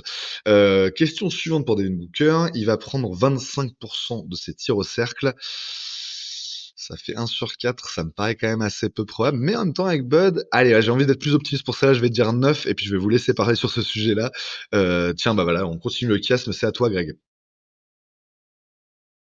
Je suis à la note de 10, donc je suis pas très loin de toi, Rod. Je suis un poil plus optimiste. Évidemment, si je dis que Devin Booker doit scorer 30 points par match la saison prochaine, évidemment qu'il doit prendre davantage de tirs au cercle parce qu'il doit mécaniquement aller chercher davantage de lancers francs. Voilà, donc mécaniquement, je suis contraint par mon pari, par mon gamble initial de suivre ce que je viens de dire. Et du coup, je mets la note de 10. Et je passe la main à Malo qui va peut-être pondérer ça. Je ne sais pas, peut-être que tu es confiant sur le sujet, Malo. Non, c'est bon, j'ai j'ai essayé de rester optimiste et avoir un regard extérieur, mais tu m'as lâché, Greg. Je suis de retour dans dans le wagon d'Evin Booker, on va dire. J'ai plus d'objectivité. Non, en vrai, je pense que je lâche tout. Non, mais je pense que non, il en est capable et je l'espère aussi parce que c'est un domaine que j'aime énormément chez lui. Quand il va chercher les lancers, qui finit à terre, qui célèbre à côté de la caméra, enfin, c'est quelque chose que c'est là que je trouve limite le plus fort entre guillemets. C'est un peu bizarre pour un joueur qui aime beaucoup le mi-distance, mais enfin, ce visage-là de lui, je l'aime énormément et les matchs, enfin, en tout cas, les souvenirs que j'ai, les matchs où il va beaucoup chercher les lancers, il va, euh, il va aller chercher des drives, finir avec la faute, célébrer, se chambrer son défenseur, bah, c'est les matchs où il est très très fort en fait. Et même, tu parlais de ces nombreux matchs où bah, il est totalement absent, entre guillemets, en tout cas, il ne rentre rien. L'année dernière, il a quand même, ces matchs-là, il en a quand même où il allait chercher les lancers francs et il a plusieurs fois fini à 25 points en mettant 13 lancers francs. C'est vrai. Quelque chose qu'il ne faisait pas forcément avant. Et pour finir, il a quand même fait plusieurs saisons à 25%, surtout au début de sa carrière. Ça s'est un petit peu calmé depuis deux trois saisons. Mais je pense qu'il en est nettement capable et ça peut être, s'il fait ça, se décide d'aller au charbon, on va dire, ça peut justement le faire passer cette barre des 30 points dont on parlait tout à l'heure. Donc sur ça, je vais être très confiant. Je vais mettre 11, garder une petite réserve quand même parce que bah, c'est un peu pour la raison que j'évoquais pour Kevin Durant. C'est un peu un joueur quand même qui parfois n'en fait un peu qu'à sa tête. Donc je vais pas te dire 13, mais 11, je suis très très confiant là-dessus. Malo de retour dans le wagon Devin Booker. Let's go. Il m'en a fallu peu, hein. Ouais, c'est ça. On le disait de toute façon, J'ai c'est remis du une charbon maladie dans qui la se déclenche. locomotive. Une phrase de C'est Greg et je suis déjà revenu. Et pour que les gens situent un peu Devin Booker sur l'attaque de cercle, on est en fréquence pas très loin des 25% en carrière. Hein. On est à 25% sur les 2 premières saisons, ça passe ensuite à 22, ça remonte à 27 sur les 2 saisons suivantes 2019-2020. On est à 24 sur la saison 2020-2021, donc sur l'accès à la finale NBA. En 2022, qui est une immense saison pour les Suns, il est seulement à 15%. Et ensuite, depuis 2 saisons, il est autour des 21%, donc en 2023 et 2024. Donc en vrai, 25%, c'est pas un chiffre qu'il a jamais fait dans sa carrière. Donc c'est pas une barrière psychologique énorme. Contrairement aux 30 points par match, par exemple, qui sont un beaucoup plus gros pari pour lui, quoi. Je suis complètement d'accord avec ça, et c'est pour ça d'ailleurs que je suis plus optimiste moi dans ma note. C'est qu'effectivement ça c'est non seulement dans ses cordes, comme tu dis, il l'a déjà fait, c'est juste que bah au fil de sa carrière, et c'est ça qui est particulier, il a réussi à garder un gros volume de scoring et une certaine efficacité sur la durée. Et quand tu regardes son juste bah, voilà le tableau de ses stats, tu te dis ah bah voilà Devin Booker, c'est un mec qui est installé tous les ans ça file droit, il score entre 26 et 28 et 29 points et c'est toujours comme ça et ça doit être toujours de la même manière avec des pourcentages à peu près toujours équivalents. Oui, mais non, parce qu'en fait, dans les régimes de tir, dans les responsabilités qu'il a eu dans l'effectif, ça a énormément évolué entre une période où il n'y avait pas de meneur et où il était le porteur de balle principal, entre une période où il y avait Chris Paul et donc du coup il était plutôt en fin de chaîne sur les actions et c'était le finisseur ultime. On se rappelle de cette fameuse stat justement en 2022 où où il était le joueur qui marquait le plus de points par touche de balle, mais genre très largement quoi, parce qu'il était justement absolument létal dans ce domaine-là de la finition. Euh, et effectivement, depuis, ça a encore évolué. Il a repris des responsabilités en termes de création de balle en main, on va dire. Et malgré tout, oui, son efficacité, son rendement est toujours là. On peut penser que là, l'évolution va être plus en termes d'orientation tactique avec Bud, et que donc du coup passer de, comme tu disais, Greg, là, on était autour des 20, ouais, 21, entre 21, 22, 23% ces dernières années. Monter un petit peu le volume de tirs pris au cercle, c'est pas déconnant du tout, et on peut tout à fait se retrouver à 25% cette saison. Écoute, ça va être quelque chose qu'on va suivre avec beaucoup d'attention. Troisième et dernier point sur Devin Booker, il va finir dans le top 5 MVP. Donc Greg, tu as déjà presque répondu, mais je vais te laisser redonner une note pour cette proposition-là. Bah, je suis à 12. Pour la simple et bonne raison, c'est qu'on est sur l'année 10.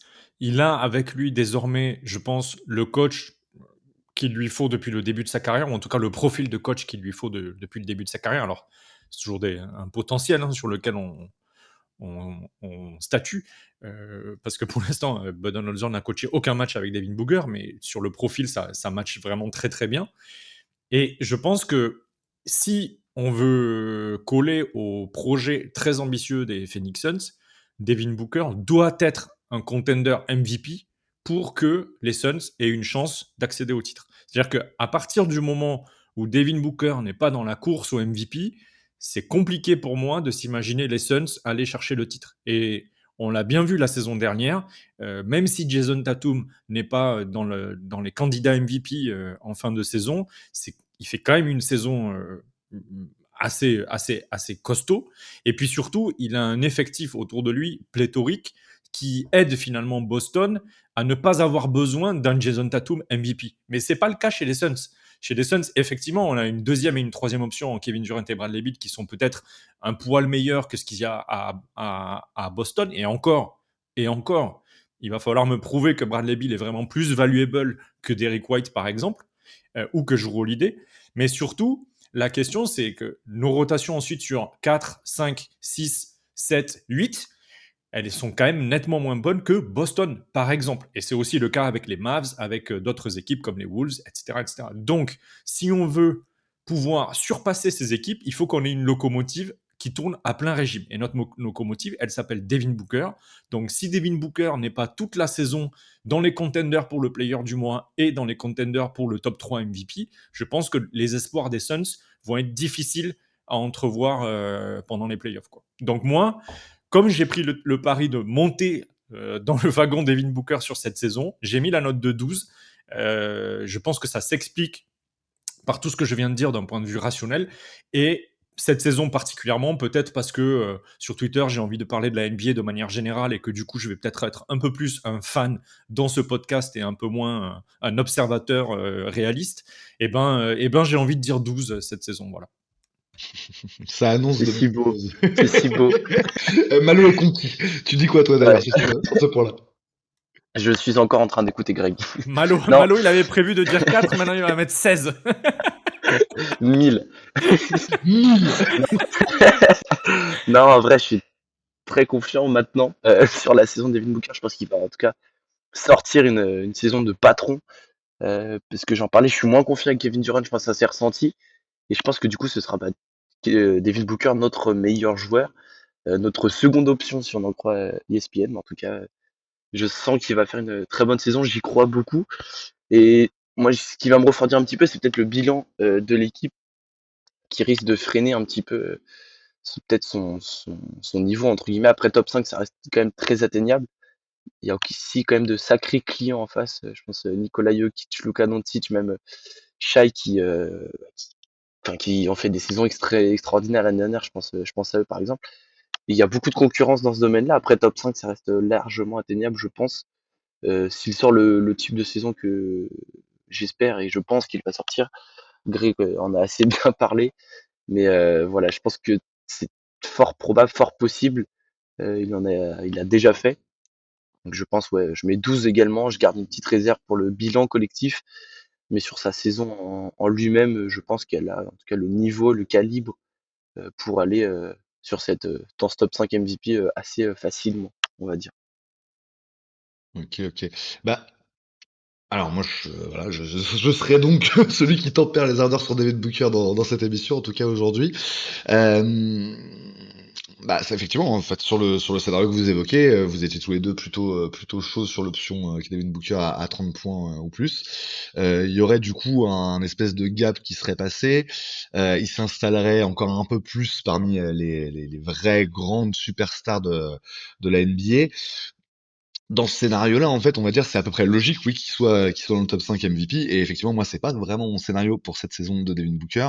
Et c'est pour cette raison que j'aurais tendance à être plutôt pessimiste sur cette question-là du top 5 MVP. Il y a le fait, c'est de moins en moins le cas, mais que ça reste un joueur un peu disrespect. Encore une fois, le putain de classement, pardon, excusez-moi pour le gros mot, mais le classement d'ESPN le montre bien dans le sens où c'est quand même un joueur, enfin, on en est toujours là, hein, voilà, qui parfois considéré comme une deuxième option, parfois considéré comme voilà quoi, pas de la catégorie, pas du calibre justement des joueurs comme Durant et et consorts, enfin voilà, les superstars absolus de la NBA, on va dire. En fait, ça voudrait dire, un Devin Booker qui à nouveau, intègre le top 5, MVP cette saison, qui soit à 30 points par match. Ça voudrait dire justement, il passe vraiment ce cap-là cette saison. Ouais, je pense pas que ça va se produire. Je pense qu'il va rester un peu dans cet entre-deux, de joueur préféré de ton joueur préféré un peu quoi, et de mec qui sait vraiment tout faire, mais qui du coup est pas non plus un score. Enfin, les exemples qu'on a évidemment, notamment sur le backcourt ces dernières années, c'est des mecs qui sont vraiment très spécifiques quoi. Soit des shooters d'élite vraiment comme Curry, soit des scoreurs complètement démentiels comme Harden. C'est vrai que c'est pas tout à fait ce profil-là. Encore une fois, Booker, on a un joueur très très complet, peut-être le plus complet parmi justement les guards actuels en NBA. Même s'il y a le Jrue Holiday, bon, je suis vraiment très très très fan, mais bon, qui est beaucoup moins fort offensivement évidemment que Booker. Ouais, sur cette question-là, on va dire du top 5 MVP, je suis pas très très confiant. Vous avez parlé de la donnée collective, ça joue aussi, même si ces dernières années, on s'est rendu compte que c'était pas non plus le truc le plus déterminant. Hein. J'aurais dit une 15e fois, mais bon voilà, il a pas été MVP en 2022 alors qu'on était largement la meilleure équipe de NBA, qui était largement le meilleur joueur de cette meilleure équipe. Donc c'est pas forcément l'argument qui est le plus déterminant pour les votants. À l'inverse, l'image du joueur est très très importante, et pour l'instant pour moi il a un cran en dessous en termes d'image, même justement d'un Shai Gilgeous-Alexander. Donc ça peut lui porter préjudice dans cette course au MVP. Je dirais ouais 5, parce que c'est pas non plus impossible, mais j'y crois pas beaucoup. Moi, je vais juste rajouter quelque chose pour Vas-y, vas-y. terminer sur une note positive. Ce que je pense on n'a pas trop parlé dans cette question, c'est sa défense. Et si il parvient à vraiment se donner en défense, ça peut être un argument aussi pour lui. Tu parlais de joueur complet. S'il met la défense, il aura presque pas de points négatifs, on va dire. Après, est-ce que ça va se faire, on verra bien. Et juste, tu parlais aussi de Shai Gilgeous. Shai, il a longtemps été disrespect, et je pense que Booker est un peu capable de sortir le type de saison qu'a sorti Shai l'année dernière. Hyper régulier, pas forcément de carton, mais avec beaucoup de matchs à 30 points. Et Shai, en un an, il est passé de joueur sous-estimé, pareil, enfin pas le placer en seconde option juste parce qu'il y avait personne Non mais c'est entre ça. guillemets à côté de lui. Et je pense Mais que Devin Booker All-Star est à capable, superstar à vraiment c'est superstar. ça, et limite trop superstar entre guillemets, même si j'aime énormément Shai. Je pense que Booker est capable de sortir un peu ce type de saison, et notamment la défense comme l'a fait aussi Shai l'année dernière. Donc pour moi, j'ai de très très bonnes attentes pour lui. Mais t'as raison, ça peut débloquer des choses aussi, effectivement, l'impact défensif, même si je sais pas si dans la tête des votants, c'est vraiment un élément si déterminant que Malheureusement. ça. Mais sur la vision globale du joueur, en tout cas, ce qui s'est passé l'année dernière, c'est qu'effectivement, dans la vision globale, il a un peu redescendu par rapport aux saisons précédentes, parce que justement, en défense, il était moins performant. Donc oui, il y a quand même cette donnée-là qui rentre en ligne de compte. On va passer à des questions pour finir plus globales sur les Suns, sur voilà, l'ensemble de l'équipe en vue de la saison qui arrive. Et on va commencer, voilà, hein, gentiment à peser des petites pièces en vue de la preview qui sera notre prochaine émission. Première phrase, les Suns finiront la saison avec plus de 55 wins. Je pense qu'on peut être plus concis sur ces points-là parce que c'est plus évasif forcément. Les Suns finiront la saison avec plus de 55 wins. Bah écoutez messieurs, je vais parler en premier sur cette question-là. Ouais, c'est un over-under vraiment bien taillé pour faire coucou aux copains de Trash Talk également. Aïe, aïe, aïe, plus de 55 wins. Je vais mettre 7. Allez, je vais mettre 7 sur celle-là. Qu'est-ce que vous en pensez, messieurs? Allez, Greg. Rod, s'il met pas 7, il meurt, je pense. Attends, j'ai mis plein de 4 et de 5 Non, mais et de Ouf. 8 et des 10. t'as mis plein Et j'ai d'autres mis un notes. 2 et un 13. Écoute, j'ai l'Excel devant moi et tu n'as mis que 2 sets de tout l'enregistrement aujourd'hui Oh et là là. la fois précédente. Donc vraiment, je suis en train d'inventer. Tu vois? Je te crée une réputation comme tu es en train d'en créer une autour de Devin Booker et c'est très, très lâche de ta part. Ça t'apprendra. Moi, je mets 13. Moi, je mets 13, évidemment. À partir du moment où notre franchise player est à 30 points par match, qu'il est MVP Ça, c'est logique. et que pour moi, il est top 5 DPOY, bah, clairement, on peut pas faire moins, on peut pas faire moins de 55 wins. Donc, 55 wins pour moi, évidemment. Et minimum. Hein. Et la note de 13, clairement. Ah oui, donc sincèrement, alors je vais renvoyer la balle juste après, mais pour toi, c'est plutôt un plan chez les 55 wins Oui, là, sur la saison absolument. qui arrive. D'accord. Bah, pour moi, si tout s'aligne, 55 wins, c'est le minimum. Ouais. C'est le minimum. Les Suns ont largement de quoi faire 55 wins. Et Ah, ouais, honnêtement, t'as raison. je pense que si ils font pas 55 wins, c'est qu'il y a eu des problèmes, non pas dans le jeu, mais par exemple de blessures, etc., etc. Sauf qu'on peut Tout à fait. jamais, enfin, on doit pas s'imaginer ça. Enfin, j'ai pas envie d'imaginer ça cette saison. Voilà. Je comprends. Je J'ai comprends en pas tout cas envie que. d'imaginer ça cette saison. J'en ai marre En d'imaginer tout cas, ça. pas, c'est ça. Donc, je vais Alors imaginer que autre tous chose. les possibles sont ouverts. Ouais, je Mais comprends tout à n'oublions fait. pas que la saison dernière, avec tous les problèmes de blessures et un effectif nettement moins compétent, les Suns sont à 49 victoires. Ouais, tout à fait. Donc, C'est ça pour ne ça que met c'est que pas. 6 victoires de différence, sachant qu'il y a 2 ou 3 victoires qui sont complètement données aux Spurs parce qu'on n'est pas Ouais. vigilant dans le quatrième quart-temps. Tout à fait. Non, c'est vrai qu'effectivement, t'as raison, on est pas si loin de ça. En fait, c'est pour ça que moi, j'ai eu beaucoup de mal à répondre à cette question-là et que je suis resté très, Très normand. très mesuré, voilà, très normand. C'est qu'effectivement, pour moi, c'est vraiment un espèce de, c'est une bonne projection, en fait, pour moi, 55. Mais c'est-à-dire que ça peut être un peu plus, ça peut être un peu moins, mais on sera autour de ça, en fait. C'est pour ça que je voyais les choses de cette manière-là, on va dire. Toi, Malo, comment tu vois la situation sur cette question-là, les Suns avec plus de 55 wins cette saison? Ouais, c'est ça, je pense qu'on va être autour de ces 55 victoires. Est-ce que ce sera au-dessus, juste en dessous ou 55 piles? Je sais pas vraiment. Tu parlais qu'il faut pas s'imaginer les blessures, tout ça. Je sais pas pourquoi cette saison je le sens, malheureusement. Donc j'espère que ça n'arrivera pas. J'espère me tromper avec grand plaisir. Mais c'est pour ça que je vais garder un petit peu plus de réserve, même si je le pense. Il y aura aussi déjà l'adaptation avec le nouveau coach. Au début de saison, on risque de ne pas être flamboyant avec peut-être un Booker ou un Kevin Durant qui seront peut-être pas aménagés, mais un petit peu reposés, puisqu'ils ont passé l'été, enfin, ils ont pas eu de pause, quoi, ou très très peu. Euh, Après, il y a aussi toute l'incertitude. On avait parlé aussi du dernier podcast. Est-ce que enfin, notre secteur intérieur va bouger? Ça va être une question aussi. Et je pense, ouais, que notamment aussi après le Star Break, tu parlais de enfin, Kevin Durant, pardon, qui va être reposé sûrement. Donc je pense que ça va faire autour de ces 55 victoires, un peu moins confiant que toi, je vais mettre 8. Euh, je pense que ça va le faire, c'est un bon objectif, en tout cas 55 victoires. On devrait être autour de ça, entre 52 et 57, je pense. Mais voilà, un petit peu plus de réserve pour des phénomènes extérieurs dont tu parlais, Faut qui noter pour que moi sur la vont prendre saison. une plus de Ah, place. pardon. Non, non, vas-y, je t'en prie.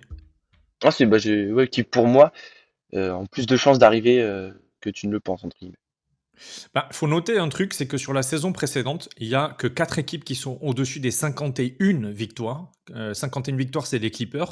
Les Dallas Mavs sont à 50 victoires, ainsi que les New York Knicks. Et les 4 équipes qui sont au-dessus des 51 victoires et donc des 55 victoires, c'est les Wolves, le Thunder, les Nuggets et les Celtics qui sont à 64 victoires, les Celtics. Mais le deuxième et le troisième de la NBA sont à seulement 57 victoires. Donc les Nuggets et le Thunder. Et puis surtout, moi, il y a un truc que je trouve vachement intéressant, c'est qu'entre la 18e place des Sacramento Kings et les Denver Nuggets à la 2e place de la NBA, il n'y a que 11 victoires de différence, puisque les Kings en ont 46 et les Nuggets en ont 57. Donc c'est dire combien la NBA est musclée dans ce range de 46, 55 victoires à 45, 55. Il y a vraiment beaucoup de monde, en tout cas sur la saison précédente. Et les Suns ont tout l'attirail, si tout le monde est en forme, pour être à la fois tout en haut de ce range, et si personne n'est en forme et en santé, d'être tout en bas. Ah mais je suis complètement d'accord et effectivement c'est aussi ça qui fait que je suis pas sûr du coup mais qu'il y a quand même une possibilité. C'est qu'effectivement en gros là dans la jungle un peu actuelle en NBA, et notamment à l'Ouest, c'est quand même pas si simple que ça d'attendre les 55 victoires. Ça veut dire que ta saison elle est quand même bien réussie. Encore une fois, je suis d'accord avec vous sur le papier, il y a ce qu'il faut dans l'effectif. Enfin, je suis d'accord avec Greg qui disait ça, au début de son intervention. Il y a vraiment ce qu'il faut dans l'effectif pour atteindre ce truc-là. Et comme disait Malo, c'est vraiment le scénario, le scénario idéal où tout se passe bien, quoi. Et bah, c'est pas sûr qu'on arrive à ce scénario-là, et c'est pour ça que je suis encore un peu sceptique, on va dire. Mais globalement, c'est vrai que 55, c'est peut-être, ouais, je sais pas, peut-être que je serai en dessous, je sais pas trop. Mais en tout cas, oui, non, je vais garder mon 7, c'est bien. En plus, t'aimes bien quand je mets des 7, donc on va rester là-dessus.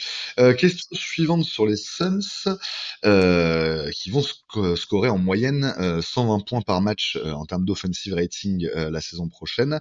Donc, ils vont être à 120 d'offensive rating la saison prochaine. Qu'est-ce que tu en penses, Greg? Moi, j'ai mis 9. Je mets 9 à cet offensive rating. Je pense que les Suns seront une équipe offensive, simplement parce que le matériel à disposition oblige Budenholzer à avoir plutôt disons des ambitions offensives primordiales. Donc, il va falloir scorer beaucoup parce que même si les Suns sont capables d'avoir une défense correcte, ils seront, je pense pas, dans le top 5 des défenses NBA. Et donc, pour compenser ça, ben, si on veut être vraiment à la hauteur de nos ambitions, il faut qu'on soit une excellente attaque. Et donc, j'espère vraiment les voir être à 120 d'offensive rating, mais je doute que ce soit facilement réalisable. Donc voilà, je mets cette note. Ouais, c'est effectivement un point qui va être assez important. Toi, comment Malo, tu vois les choses sur la question de l'offensive rating des Suns? Ouais, je le sens plutôt bien aussi parce qu'on a plus de matos et de variété, je pense, que l'année passée. Peut-être aussi un meilleur coaching staff. Je parle, j'englobe tout au-delà du coach en lui-même en plus. C'est pas pour tirer une balle à Kevin Young, mais un petit peu. Mais je pense que ouais, en tout cas, on va être une meilleure attaque que l'année passée. Est-ce qu'on va aller jusqu'à 120? L'année dernière, il y a que deux équipes qui l'ont fait, Celtics et Pacers. Je sais pas, mais je suis quand même confiant en tout cas que l'attaque va s'améliorer et peut-être avec un rythme un peu plus élevé en tout cas, enfin un jeu un peu plus direct, un peu plus rapide. Ce que j'aimerais bien voir aussi qui peut coller avec les joueurs qu'on a. Si on arrive à donner du mouvement à Bradley Beal, à Devin Booker, même à Kevin Durant, ça peut faire très très mal, on va dire. Et en plus, on a les joueurs maintenant qui peuvent organiser ça d'une bien meilleure manière. Et ça, je pense que c'est vraiment ce qui manquait l'année passée. Donc plutôt confiance, 120 ça risque d'être beaucoup, mais je pense au moins 118, 119. Les Nanas on était à 117. On était quand même 10e dans ce classement, donc avec tous les défauts qu'avait cette attaque, ça reste très propre. Mais voilà, je pense ouais autour de 119, 120, donc je mettrais 9 parce que je suis confiant, mais pas forcément pour les 120 non plus. Oui, à la fois, c'est une barre qui est très élevée, enfin qui paraît très élevée sur le papier, et comme tu l'as très bien dit, qu'il y a deux équipes seulement qui étaient au-dessus la saison dernière, et qui même historiquement a rarement été atteinte, on va dire, dans l'histoire de la NBA. Par contre, bah, dans une évolution récente où l'offensive rating vraiment explosé, on va dire, de manière globale, là, ces 10 dernières années, enfin voilà, on a des équipes qui sont beaucoup plus performantes offensivement, notamment justement par l'apport des analytics d'une vision plus rationnelle, on va dire, de la shot chart. En fait, j'ai l'impression que c'est quelque chose qui pourrait arriver, mais ça va. Enfin, en fait, il faudrait. Donc, en fait, dans les deux scénarios, c'est soit on continue à augmenter globalement l'efficacité en NBA, enfin, en tout cas, le rendement offensif en NBA, et du coup, les Suns sont imbriqués dans cet élan-là et peuvent franchir la barre des 120. Par contre, que les Suns soient la saison prochaine top 2 ou top 3 des attaques en NBA, effectivement, il faut le souhaiter. Je suis pas sûr que ce soit vraiment. Enfin, on va voir, hein, mais pour moi, c'est pas forcément. Enfin, ça paraît peu. Enfin, difficile à atteindre en tout cas. En tout cas, ça supposerait ça dans un scénario, en tout cas. Linéaire par rapport à cette saison, ça voudrait dire qu'on est vraiment ouais, top 2 ou top 3 des attaquants NBA. Ouais, non, j'y crois pas trop. Je vais mettre 5, je vais mettre 4 même, parce que pour moi, non, on sera peut-être un petit peu en dessous. On sera peut-être meilleur que la saison dernière, ouais, peut-être à 118, peut-être à 119. Être à plus de 120, c'est quand même un gros niveau offensif. Comme je disais, moi, je suis un peu inquiet des impondérables, des blessures, des difficultés à organiser le roster et tout sur la durée de la saison. Donc ouais, je suis pas très confiance là-dessus. Pas très confiant, pardon, là-dessus. Donc 4 pour moi, et on passe donc à la question suivante qui est de l'autre côté du terrain, et là sur le principe des défenses, enfin de la défense, et les- positionnement des Suns par rapport au reste de la NBA en défense. On savait l'année dernière que c'était un des trucs sur lesquels on avait des inquiétudes. Finalement, les Suns ont été un peu au-dessus de ce qu'on attendait d'eux en termes défensifs. 12e, je crois, sur l'ensemble de la saison en termes de rating défensif. Donc c'est pas si mal. Est-ce qu'ils peuvent craquer le top 10 cette saison? C'est la grande question. Moi, je vais répondre là-dessus. Et je pense que ouais, il y a quand même pas mal de chances. En tout cas, ça va être sans doute un des objectifs là de la nouvelle organisation. Alors paradoxalement, on a moins le personnel pour briller en défense qu'en attaque. Par contre, c'est une question de système aussi et d'implication. Et je pense qu'il y a, enfin voilà, il y a eu des bonnes bases qui ont été posées dans ce domaine-là, curieusement l'année dernière, et qui, si elles sont prolongées, s'il y a des choses qui cliquent bien, on va dire en termes d'organisation défensive et de système, peuvent permettre à Phoenix de grimper encore un peu dans la hiérarchie. Je suis assez optimiste pour être en fin de top 10, ouais, 8, 9e, 10e défense de l'NBA. Je suis assez optimiste. Je vais mettre un 8, sur cette question-là. À vous, messieurs, de me 8. donner et de donner à nos auditeurs. Ouais, toi, tu dirais 8, Greg? Non, moi je mets pas 8. J'allais Ah non, te, tu j'allais notes te Greg pour dire moi. 8, Pardon. 8 c'est pas mal. 8 c'est pas mal parce que c'est rationnel. Moi j'ai décidé du coup de quitter le train de la rationalité. Ouais, là, c'est depuis la moitié de l'émission, là, il a décollé complètement, Greg. Non mais C'est bon. écoute, l'an dernier on est 13e défense NBA avec un matériel qui est principalement blessé, avec un matériel qui sur le début de la saison n'est pas du tout à la hauteur des ambitions défensives de Frank Vogel et de manière générale des Suns. Clairement quand tu as Keita Bates-Diop qui s'occupe de ta défense, c'est quand même un peu compliqué. Et il a eu beaucoup de minutes. Josh Okogie était blessé, etc. Là, cette saison, on a l'arrivée d'un rookie qui vraisemblablement va avoir un impact défensif immédiat. Hein. J'en ai encore discuté avec Jasper de Symbiose en message privé. On leur passe le bonjour à nos camarades de Symbiose, mais j'ai encore regardé aussi des vidéos de Ryan Dunn et on est effectivement sur un profil défensif de tout premier calibre, y compris pour la NBA. Et j'ai envie, moi, que ce gars joue des grosses minutes parce que ça va plaire. Je pense à Budenholzer, ce profil-là. Donc, je pense, honnêtement, que ce top 10, qui n'est que 3 places au-dessus de ce qu'on a fait l'an dernier avec un matériel nettement inférieur, eh ben, ce top 10, on est capable d'aller le chercher. Donc, je mets 11 sur 13, chers amis. Je passe la balle à Malo. Pas d'imiter encore. Je vais être aussi confiant, peut-être un peu moins que toi, Greg, un tout petit peu plus que Rod, je vais mettre 9, parce que ouais, on a peut-être un peu plus le matériel, en tout cas une équipe qui est rodée et qu'on a vu parfois, je pense surtout la bonne série qu'on a fait, je crois que c'était fin janvier, début février, on a enchaîné, je crois, sur 13-14 matchs, on a fait pas mal de matchs sous les 100 points même carrément. Donc on a la capacité de bien défendre. Donc j'y crois. J'en ai beaucoup parlé, mais je pense que Devin Booker est capable de sortir une grande saison, peut-être en défense. Donc, enfin, si tout ça s'imprime bien, on est largement capable d'aller chercher ce top 10, en tout cas de frôler, d'aller taper à la porte du top 10. Et voilà, donc je pense que c'est possible. Après, est-ce que ça va se faire? Je vais garder une petite réserve pour tous les aléas, notamment des blessures que je parlais. Donc je vais mettre 10. Je vais passer à 10, pardon, j'ai j'ai gagné en optimisme pendant que je parlais. Mais, euh, mais voilà, Tu t'es je pense convaincu que ça peut toi-même. se faire. C'est ça. Donc ouais, 10 pour... je pense que ça peut se faire, mais pas certain non plus à Hmm. 200% que ça se fera. Let's go. Ouais, ouais, c'est bien, c'est bien. Effectivement, on voit que qu'il y a quand même de l'optimisme là avant que la saison commence. Alors on va finir là en plus vraiment dans le dans les vraies projections, celles qui font frissonner un petit peu. L'avant-dernière phrase de ces paris. Les Suns seront dans le top 4 de la conférence Ouest cette saison à l'issue de la saison régulière.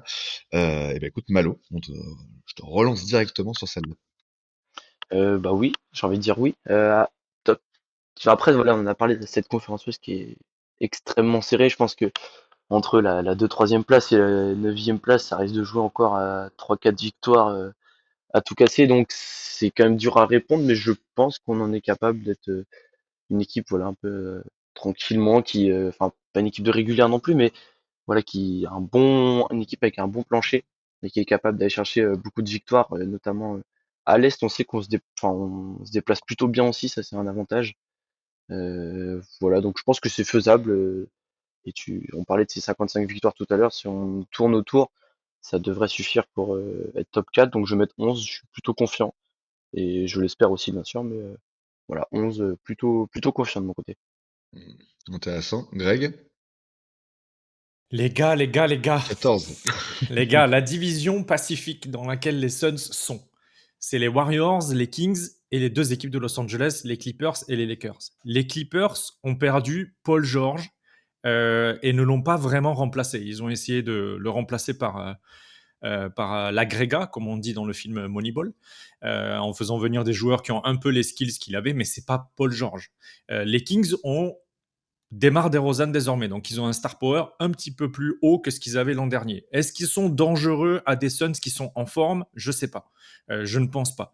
Les Warriors, à mon avis, sont sur la pente descendante et je les vois pas s'améliorer fondamentalement la saison prochaine.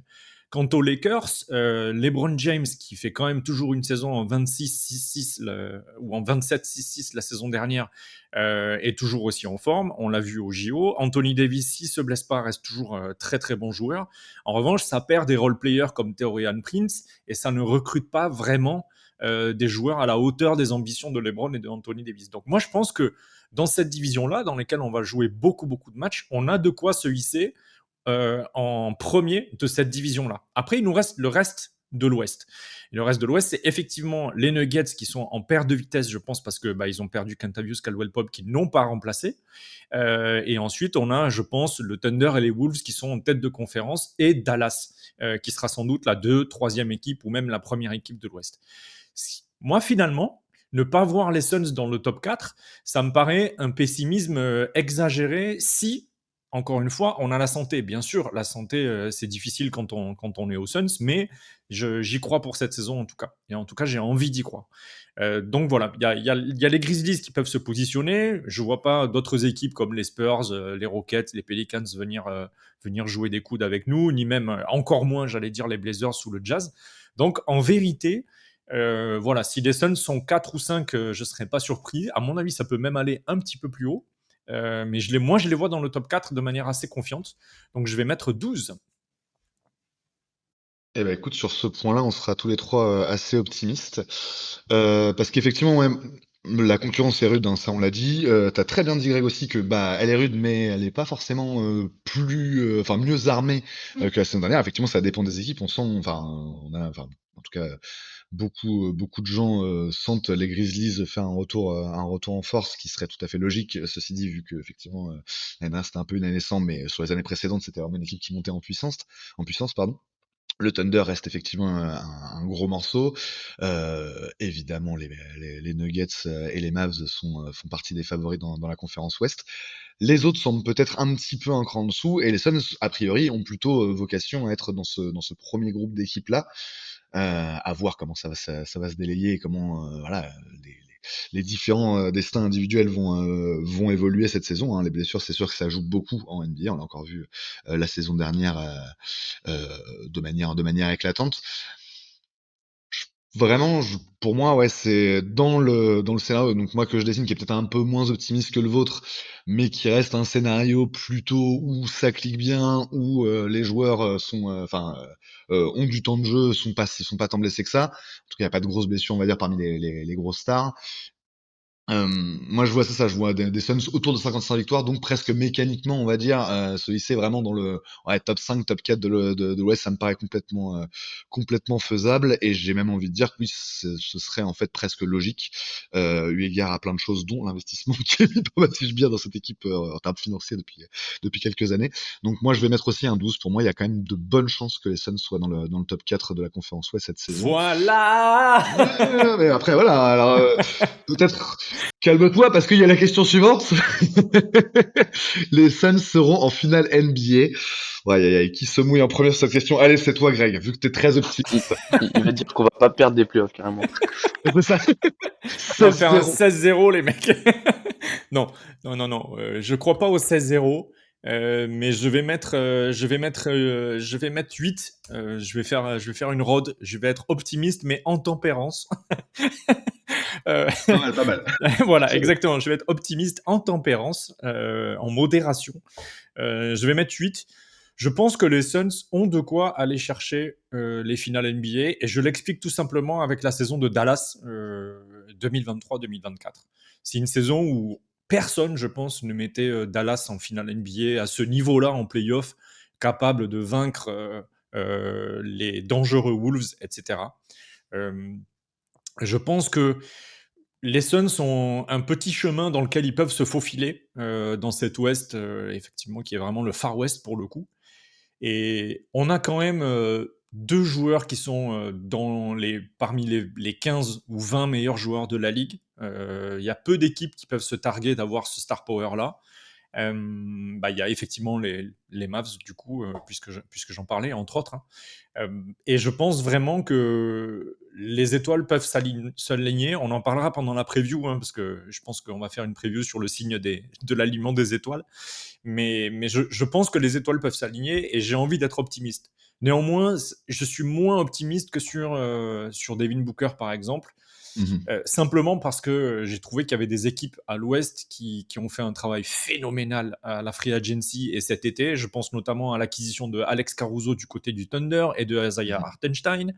Je pense également à l'acquisition de Grimes, je crois, du côté des Mavericks. Donc Ouais, il y a je crois que il y a quand même des équipes qui ont fait du boulot. Il y a des jeunes joueurs qui sont stars dans d'autres équipes qui ont déjà eu un gros parcours en playoff la saison dernière, qui vont continuer de progresser. Je pense à Anthony Edwards. Donc voilà, il y a du monde. Il y a du monde, mais c'est pas impossible. C'est pas impossible du tout. Donc je mets un 8 optimiste, mais pondéré. c'est déjà beaucoup, hein. Ouais, Effectivement. C'est de ouais, la ouais, moyenne sur ce truc-là, t'y crois, quoi. ouais. Mal.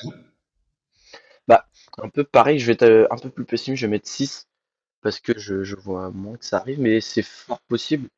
C'est un 6 mais qui tend vraiment à être plus haut, hein. Parce que, en fait, même si c'est très très serré, la conférence Ouest, c'est limite un bon signe, parce qu'il n'y a pas vraiment d'équipe qui se détache nettement, comme à l'Est, où tu tapes les Bucks, surtout les Celtics en playoff, ton parcours est quasiment fini. À l'Ouest, il y a moins ça. En tout cas, c'était pas du tout le cas la saison passée, et je pense que ça ne devrait pas être le cas cette saison non plus.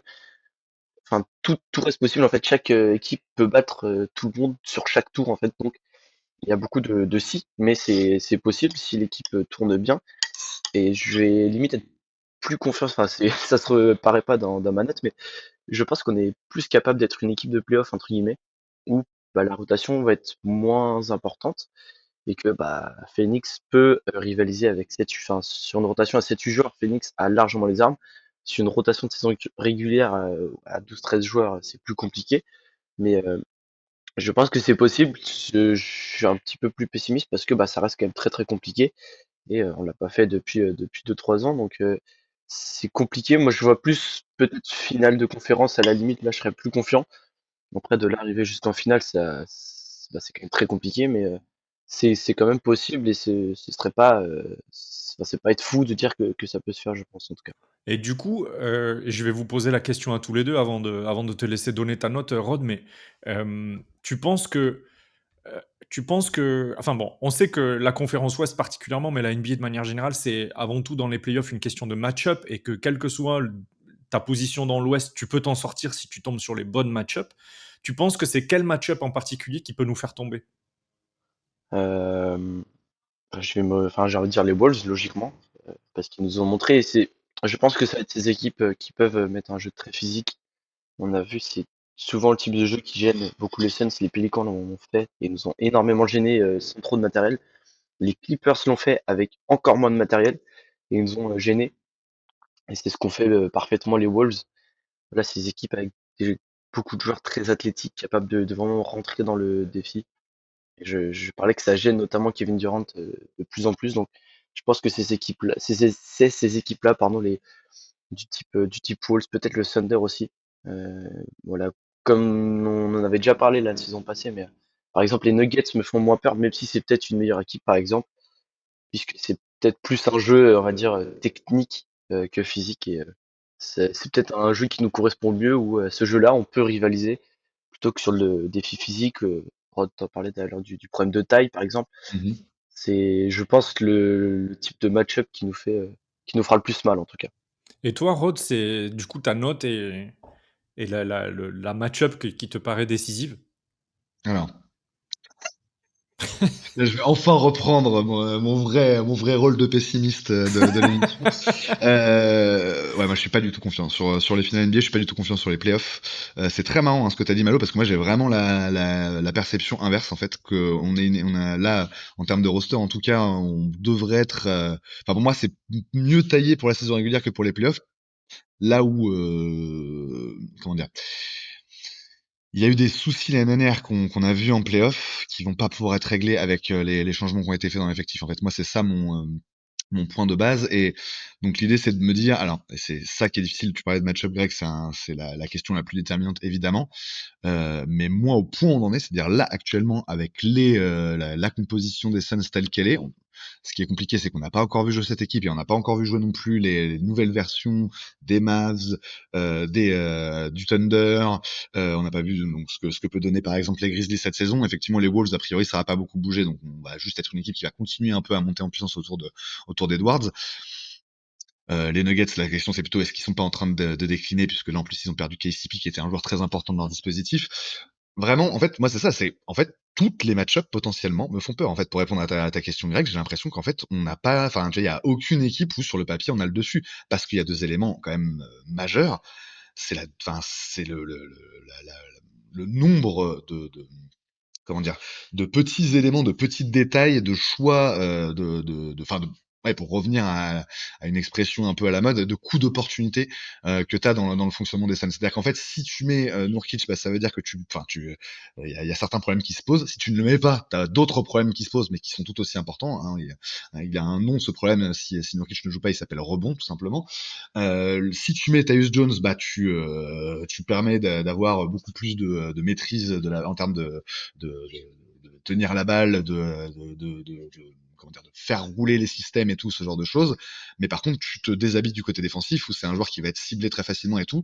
Encore une fois, l'ami Baptiste en parle très très bien dans sa vidéo. Moi, c'est un énorme souci que j'ai vis-à-vis des Suns. Évidemment, les autres équipes vont aussi avoir ce type de questionnement-là qui vont se poser, mais j'ai l'impression que c'est des équipes qui ont eu, en tout cas, qui ont montré, notamment, on peut parler du Thunder, des Mavs, voire des Nuggets et des Wolves d'ailleurs là-dessus, qui ont montré du répondant en playoff sur ces questions-là, qui ont montré à la fois une capacité d'adaptation, mais aussi du caractère et effectivement une dimension athlétique. Tous ces éléments-là, j'ai l'impression, alors sur la question tactique pure, stratégique pure, on verra bien ce que ça va donner avec Bud. Ce serait quand même assez difficile de se projeter dès maintenant et de dire ah bah non, Bud ivoirien, rappelez-vous quand il se faisait outcoach par Spoelstra ou par je ne sais pas Brad Stevens, machin, c'est ce qui est arrivé, il y a pas de problème. Mais tout ça pour dire que voilà, ça reste quand même quelqu'un de solide avec des références. Et ce serait quand même un petit peu dur avant même qu'il joue son premier match des Suns de dire oh, de toute façon Bud il va se faire out coach. C'est vraiment pas ça mon propos, c'est plutôt sur le reste, sur l'aspect physique, sur l'aspect mental, donc ce que j'appelais caractère il y a quelques minutes. Ah bah, je suis pas sûr. Alors, les Suns vont devoir être revanchards et tout machin, mais je suis pas sûr qu'on soit en position de force par rapport aux autres grosses machines de l'Ouest dans ces domaines-là. Et c'est aussi ça, en fait, les playoffs. C'est aussi un combat de rue où il faut imposer sa volonté à autre. Ah, je suis pas persuadé que là, l'effectif tel qu'on l'a actuellement au niveau des Suns puisse dominer et dominer les autres équipes de l'Ouest pour aller se glisser en finale NBA. Ah, je suis désolé messieurs, je vais mettre 3. Je vais mettre 3 pour cette dernière question. Désolé à nos auditeurs aussi. Enfin après voilà, j'ai tendance à me tromper très régulièrement, donc Mais c'est faux, tu te une bonne trompes pas, chose. c'est toi qui as le plus raison depuis que je suis dans Valley Hoop, c'est toi qui as le plus raison sur les ambitions, enfin sur le parcours des Suns de manière générale. Mais Ouais, parce que je suis un peu plus tempéré, on va dire, mais après, en tout cas, comme tout le monde, je peux me tromper dans les pronostics et j'espère évidemment me tromper sur celui-là, mais je vois pas, en tout cas en l'état actuel du roster, comment ce roster-là actuel des Suns pourrait aller en finale NBA. Il faudrait que vraiment beaucoup de planètes s'alignent. comme tu disais, Greg, on en parlera plus précisément Ouais, dans la preview, dans la ouais. preview. Mais pour moi, c'est vrai qu'il y a trop de barrières en fait, trop de trucs qui sont qui sont pas en soi rédhibitoires, mais qui créent des espèces de vides, des espèces de trous noirs dans les chances des Suns, on va dire à long terme sur ce round de playoff. Donc ouais, je vais rester sur mon 3 sur cette dernière question. Pour moi, les Suns ont très peu de chances d'être en finale NBA en mai prochain. Mais je crois que nos 3 positions respectives sur les chances des Suns de choper les finales NBA, voire même un titre en fin de saison, elles représentent bien, à mon avis, hein, l'histoire de la fanbase vis-à-vis de cette franchise. Parce qu'il n'y a jamais eu de titre, donc comment on peut se projeter au plus loin quand on n'a jamais été au plus loin? Et comment on peut imaginer reproduire quelque chose qu'on n'a jamais produit? Et donc, moi, quand tu me dis 3, en fait, c'est quelque chose que j'aurais pu très bien dire. C'est juste qu'aujourd'hui, je me suis levé avec un peu d'optimisme. Oui, tu le demandes demain, pareil, je passe à Ouais, je 2, comprends tout à après fait. à 10. Ouais, c'est ça, exactement, tu vois? Mais je pense qu'il y a aucun moment pendant la saison où je vais me dire, c'est bon, on va au bout, quoi, tu vois? Ou alors vraiment, c'est qu'on joue extrêmement bien. Mais en fait, je partage une sorte de fatalité sur cette saison, mais en même temps, je me dis que si on n'y croit pas autant que Matisse Bia y croit, peut-être qu'on manque Qui une va y croire? expérience de fan. Tu vois ce que je veux dire? Peut-être qu'on manque une expérience de fan. Mais bon, non, Ah, mais t'as raison. Et Effectivement, puis, c'est vrai qu'il c'est un il peu y a mon problème toutes aussi les par raisons rapport de à ne ça. pas y croire et il y a peu de raisons d'y croire. mais Par contre, c'est vrai. c'est souvent là que Phoenix a été le meilleur aussi. Mhm. Oui, Parce que aussi, ouais. la Ouais, ouais. la Mais saison il où on faut va voir en la finale bulle, hein. NBA, je pense que, Ouais, la ouais, c'est bulle et la ça. saison 2021, ouais, t'as raison. Personne Ouais, tout à fait. ne plaçait là, même nous. Et pareil, bah, Après, la saison d'après, alors qu'on était attendu, regardé par tous, on a C'est ça. totalement craqué par la suite. Bah ouais, c'est Donc c'est ça. peut-être la raison qui me fait croire, limite, de être pessimiste, ça me fait croire que on peut aller loin. C'est Mais un qui ouais, peu aurait contradictoire, mais c'est vrai. je vois ce que vous voulez dire. Après, si on doit comparer quand même à cette période-là, alors je vais pas raviver des blessures qui sont parfois encore un petit peu, Non, ne dis pas son voilà. nom. Ne dis pas Non, son Je nom. ne, je ne dirai pas les noms, je ne dirai pas les noms, mais en tout cas, l'équipe dans la version donc 2021-2022 au début de la saison, 2020-2021 pardon au début de la saison, donc après la bulle, elle avait quand même une bonne gueule en termes d'équilibre justement. Il y avait un côté, bah oui. si tout se met en place, là pour le coup tu vois un chemin où cette équipe elle peut être vraiment très très performante. C'est vrai. Ouais, mais tu le Moi, voyais pas sur aussi l'équipe haut, de je cette pense. saison, Enfin, en tout cas, personnellement. ouais, je comprends. Et effectivement, vous avez raison. Et c'est là où il faut garder de l'optimisme. C'est qu'il y a quand même des éléments dans le roster qui sont super intéressants à l'heure actuelle. Mais par contre, je peux pas m'empêcher de penser, comme je vous disais, toutes ces espèces de lignes de fuite là, ces trucs qui vont pouvoir être exploités à fond en playoff, pardon, et qu'on a déjà un peu vu. Hein. Je suis désolé de cibler ce joueur comme ça, mais je vois pas comment tu peux aller en finale NBA avec Youssouf Nourkic aujourd'hui en pivot titulaire. Je vois pas comment c'est possible en fait, quoi. Donc c'est aussi des questions qui vont se poser, quoi. Et du coup, En mettant Ryan Dunn. question pour toi, Rod, comme j'ai demandé à Malo, tu vois quel match-up nous casser les ambitions? Alors, t'as sans doute, tu n'as pas voulu l'entendre, mais j'ai dit Ah, toutes. Enfin, toutes. d'accord. Enfin, en tout Ah oui, cas, toutes, d'accord. Ah oui. vraiment, en tout Ah cas, oui. j'ai extrêmement peur du Thunder. Vraiment, hein, j'ai extrêmement peur du Thunder. Les Mavs, mais j'ai pas envie de les rencontrer parce que j'ai des très mauvais Même les souvenirs comme Nets. tout le monde. Mais bon, voilà, les Mavs sont plus forts que quand ils nous avaient humiliés il y a quelques années. Le Thunder a une équipe de malades et ils nous font chier à chaque fois qu'on les joue, même avant qu'ils soient ultra performants. Les Wolves, on a bien vu l'année dernière, alors que sur le papier on se disait c'est quand même une match-up qui peut nous réussir, qui nous ont C'est vrai. typiquement vraiment quoi.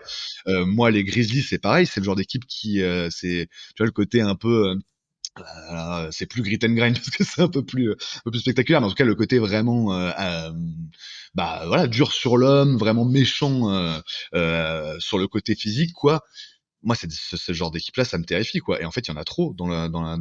Moi si tu me demandes qui est un match-up intéressant, je te dis les Lakers. Sauf que a priori les Lakers font pas partie des grosses équipes. Tu vois même les Warriors pour moi c'est des équipes. Enfin tu vois ça c'est pas des équipes qui font peur, mais c'est pas du tout les équipes qui sont annoncées comme étant les ogres de l'Ouest cette Ouais, saison. je Donc comprends. les ogres de l'Ouest annoncés, moi quasiment toutes les équipes me font peur.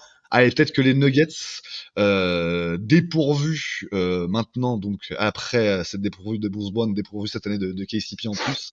C'est peut-être ceux qui sont le plus prenables. Voilà, je l'inverserais comme ça. Moi, la match-up qui me fait le moins peur en perspective, en vue des playoffs, ce serait les Nuggets, quoi. Et Mais après, je pense qu'on peut aussi retourner encore la question, dans le sens où je pense que peut-être les autres équipes se disent la même chose. Comme c'est aucune possible. équipe se détache, elles ont aussi quand même des faiblesses. Après, est-ce qu'elles en ont plus que nous? Est-ce qu'on peut les exploiter? Ce sera ma réponse à la fin de saison, mais je pense Ah, que tout à fait, ça va être un aucune truc équipe, vraiment. aucune équipe ne peut arriver en playoff, en tout cas à l'Ouest, et être Mhm. hyper confiante, C'est vrai. sauf si une équipe fait 65 victoires à l'Ouest, mais ce que je vois peu probable, enfin, avec peu de chances d'arriver, quoi. Bah, en fait, encore une fois, moi, des équipes qui ont le profil comme ça, il y a le Thunder un peu, qui peut partir un peu dans ce truc-là de genre vraiment, Ouais, ça fonctionne vraiment très bien et ça roule sur le truc. Les Wolves aussi ont un potentiel autour de ça. Et pour moi, les Wolves ont plus de trucs qui sont problématiques dans la perspective des playoffs. Quoique le Thunder aussi. Donc t'as raison, en fait. Je pense que fondamentalement, ouais, t'as raison Malo, de dire, en arrivant au moment des playoffs en avril prochain, t'as aucune équipe à l'Ouest qui sera vraiment en position de se dire non mais là c'est vraiment nous les favoris quoi. Donc ça, c'est c'est quand même ça. un facteur qui est quand même assez important. Et effectivement, dans ce rôle-là, on espère que les Suns auront leur mot à dire. Très bien, messieurs, on a été un peu long, encore une fois, mais c'était passionnant d'aborder un peu tous ces sujets-là avant de se plonger vraiment dans la saison qui arrive. Merci à vous d'avoir participé à ce nouveau numéro de Valley Hoop. Ah bah merci, ouais, merci à vous deux, c'était vraiment trop chouette. Moi j'adore ce concept, je l'ai dit tout l'épisode 1, je Mhm. le répète dans l'épisode 2. Bientôt la preview, je pense qu'on va essayer de s'enregistrer ça la semaine prochaine. Bientôt la preview, bientôt nos têtes sur YouTube aussi. Peut-être, je sais pas, va Ouais, ouais, savoir. on y vient tout doucement. Alors On y effectivement, vient tout vous doucement. avez peut-être vu, chers auditeurs, pardon, qu'on avait ouvert notre chaîne YouTube là à l'occasion de la publication du dernier podcast.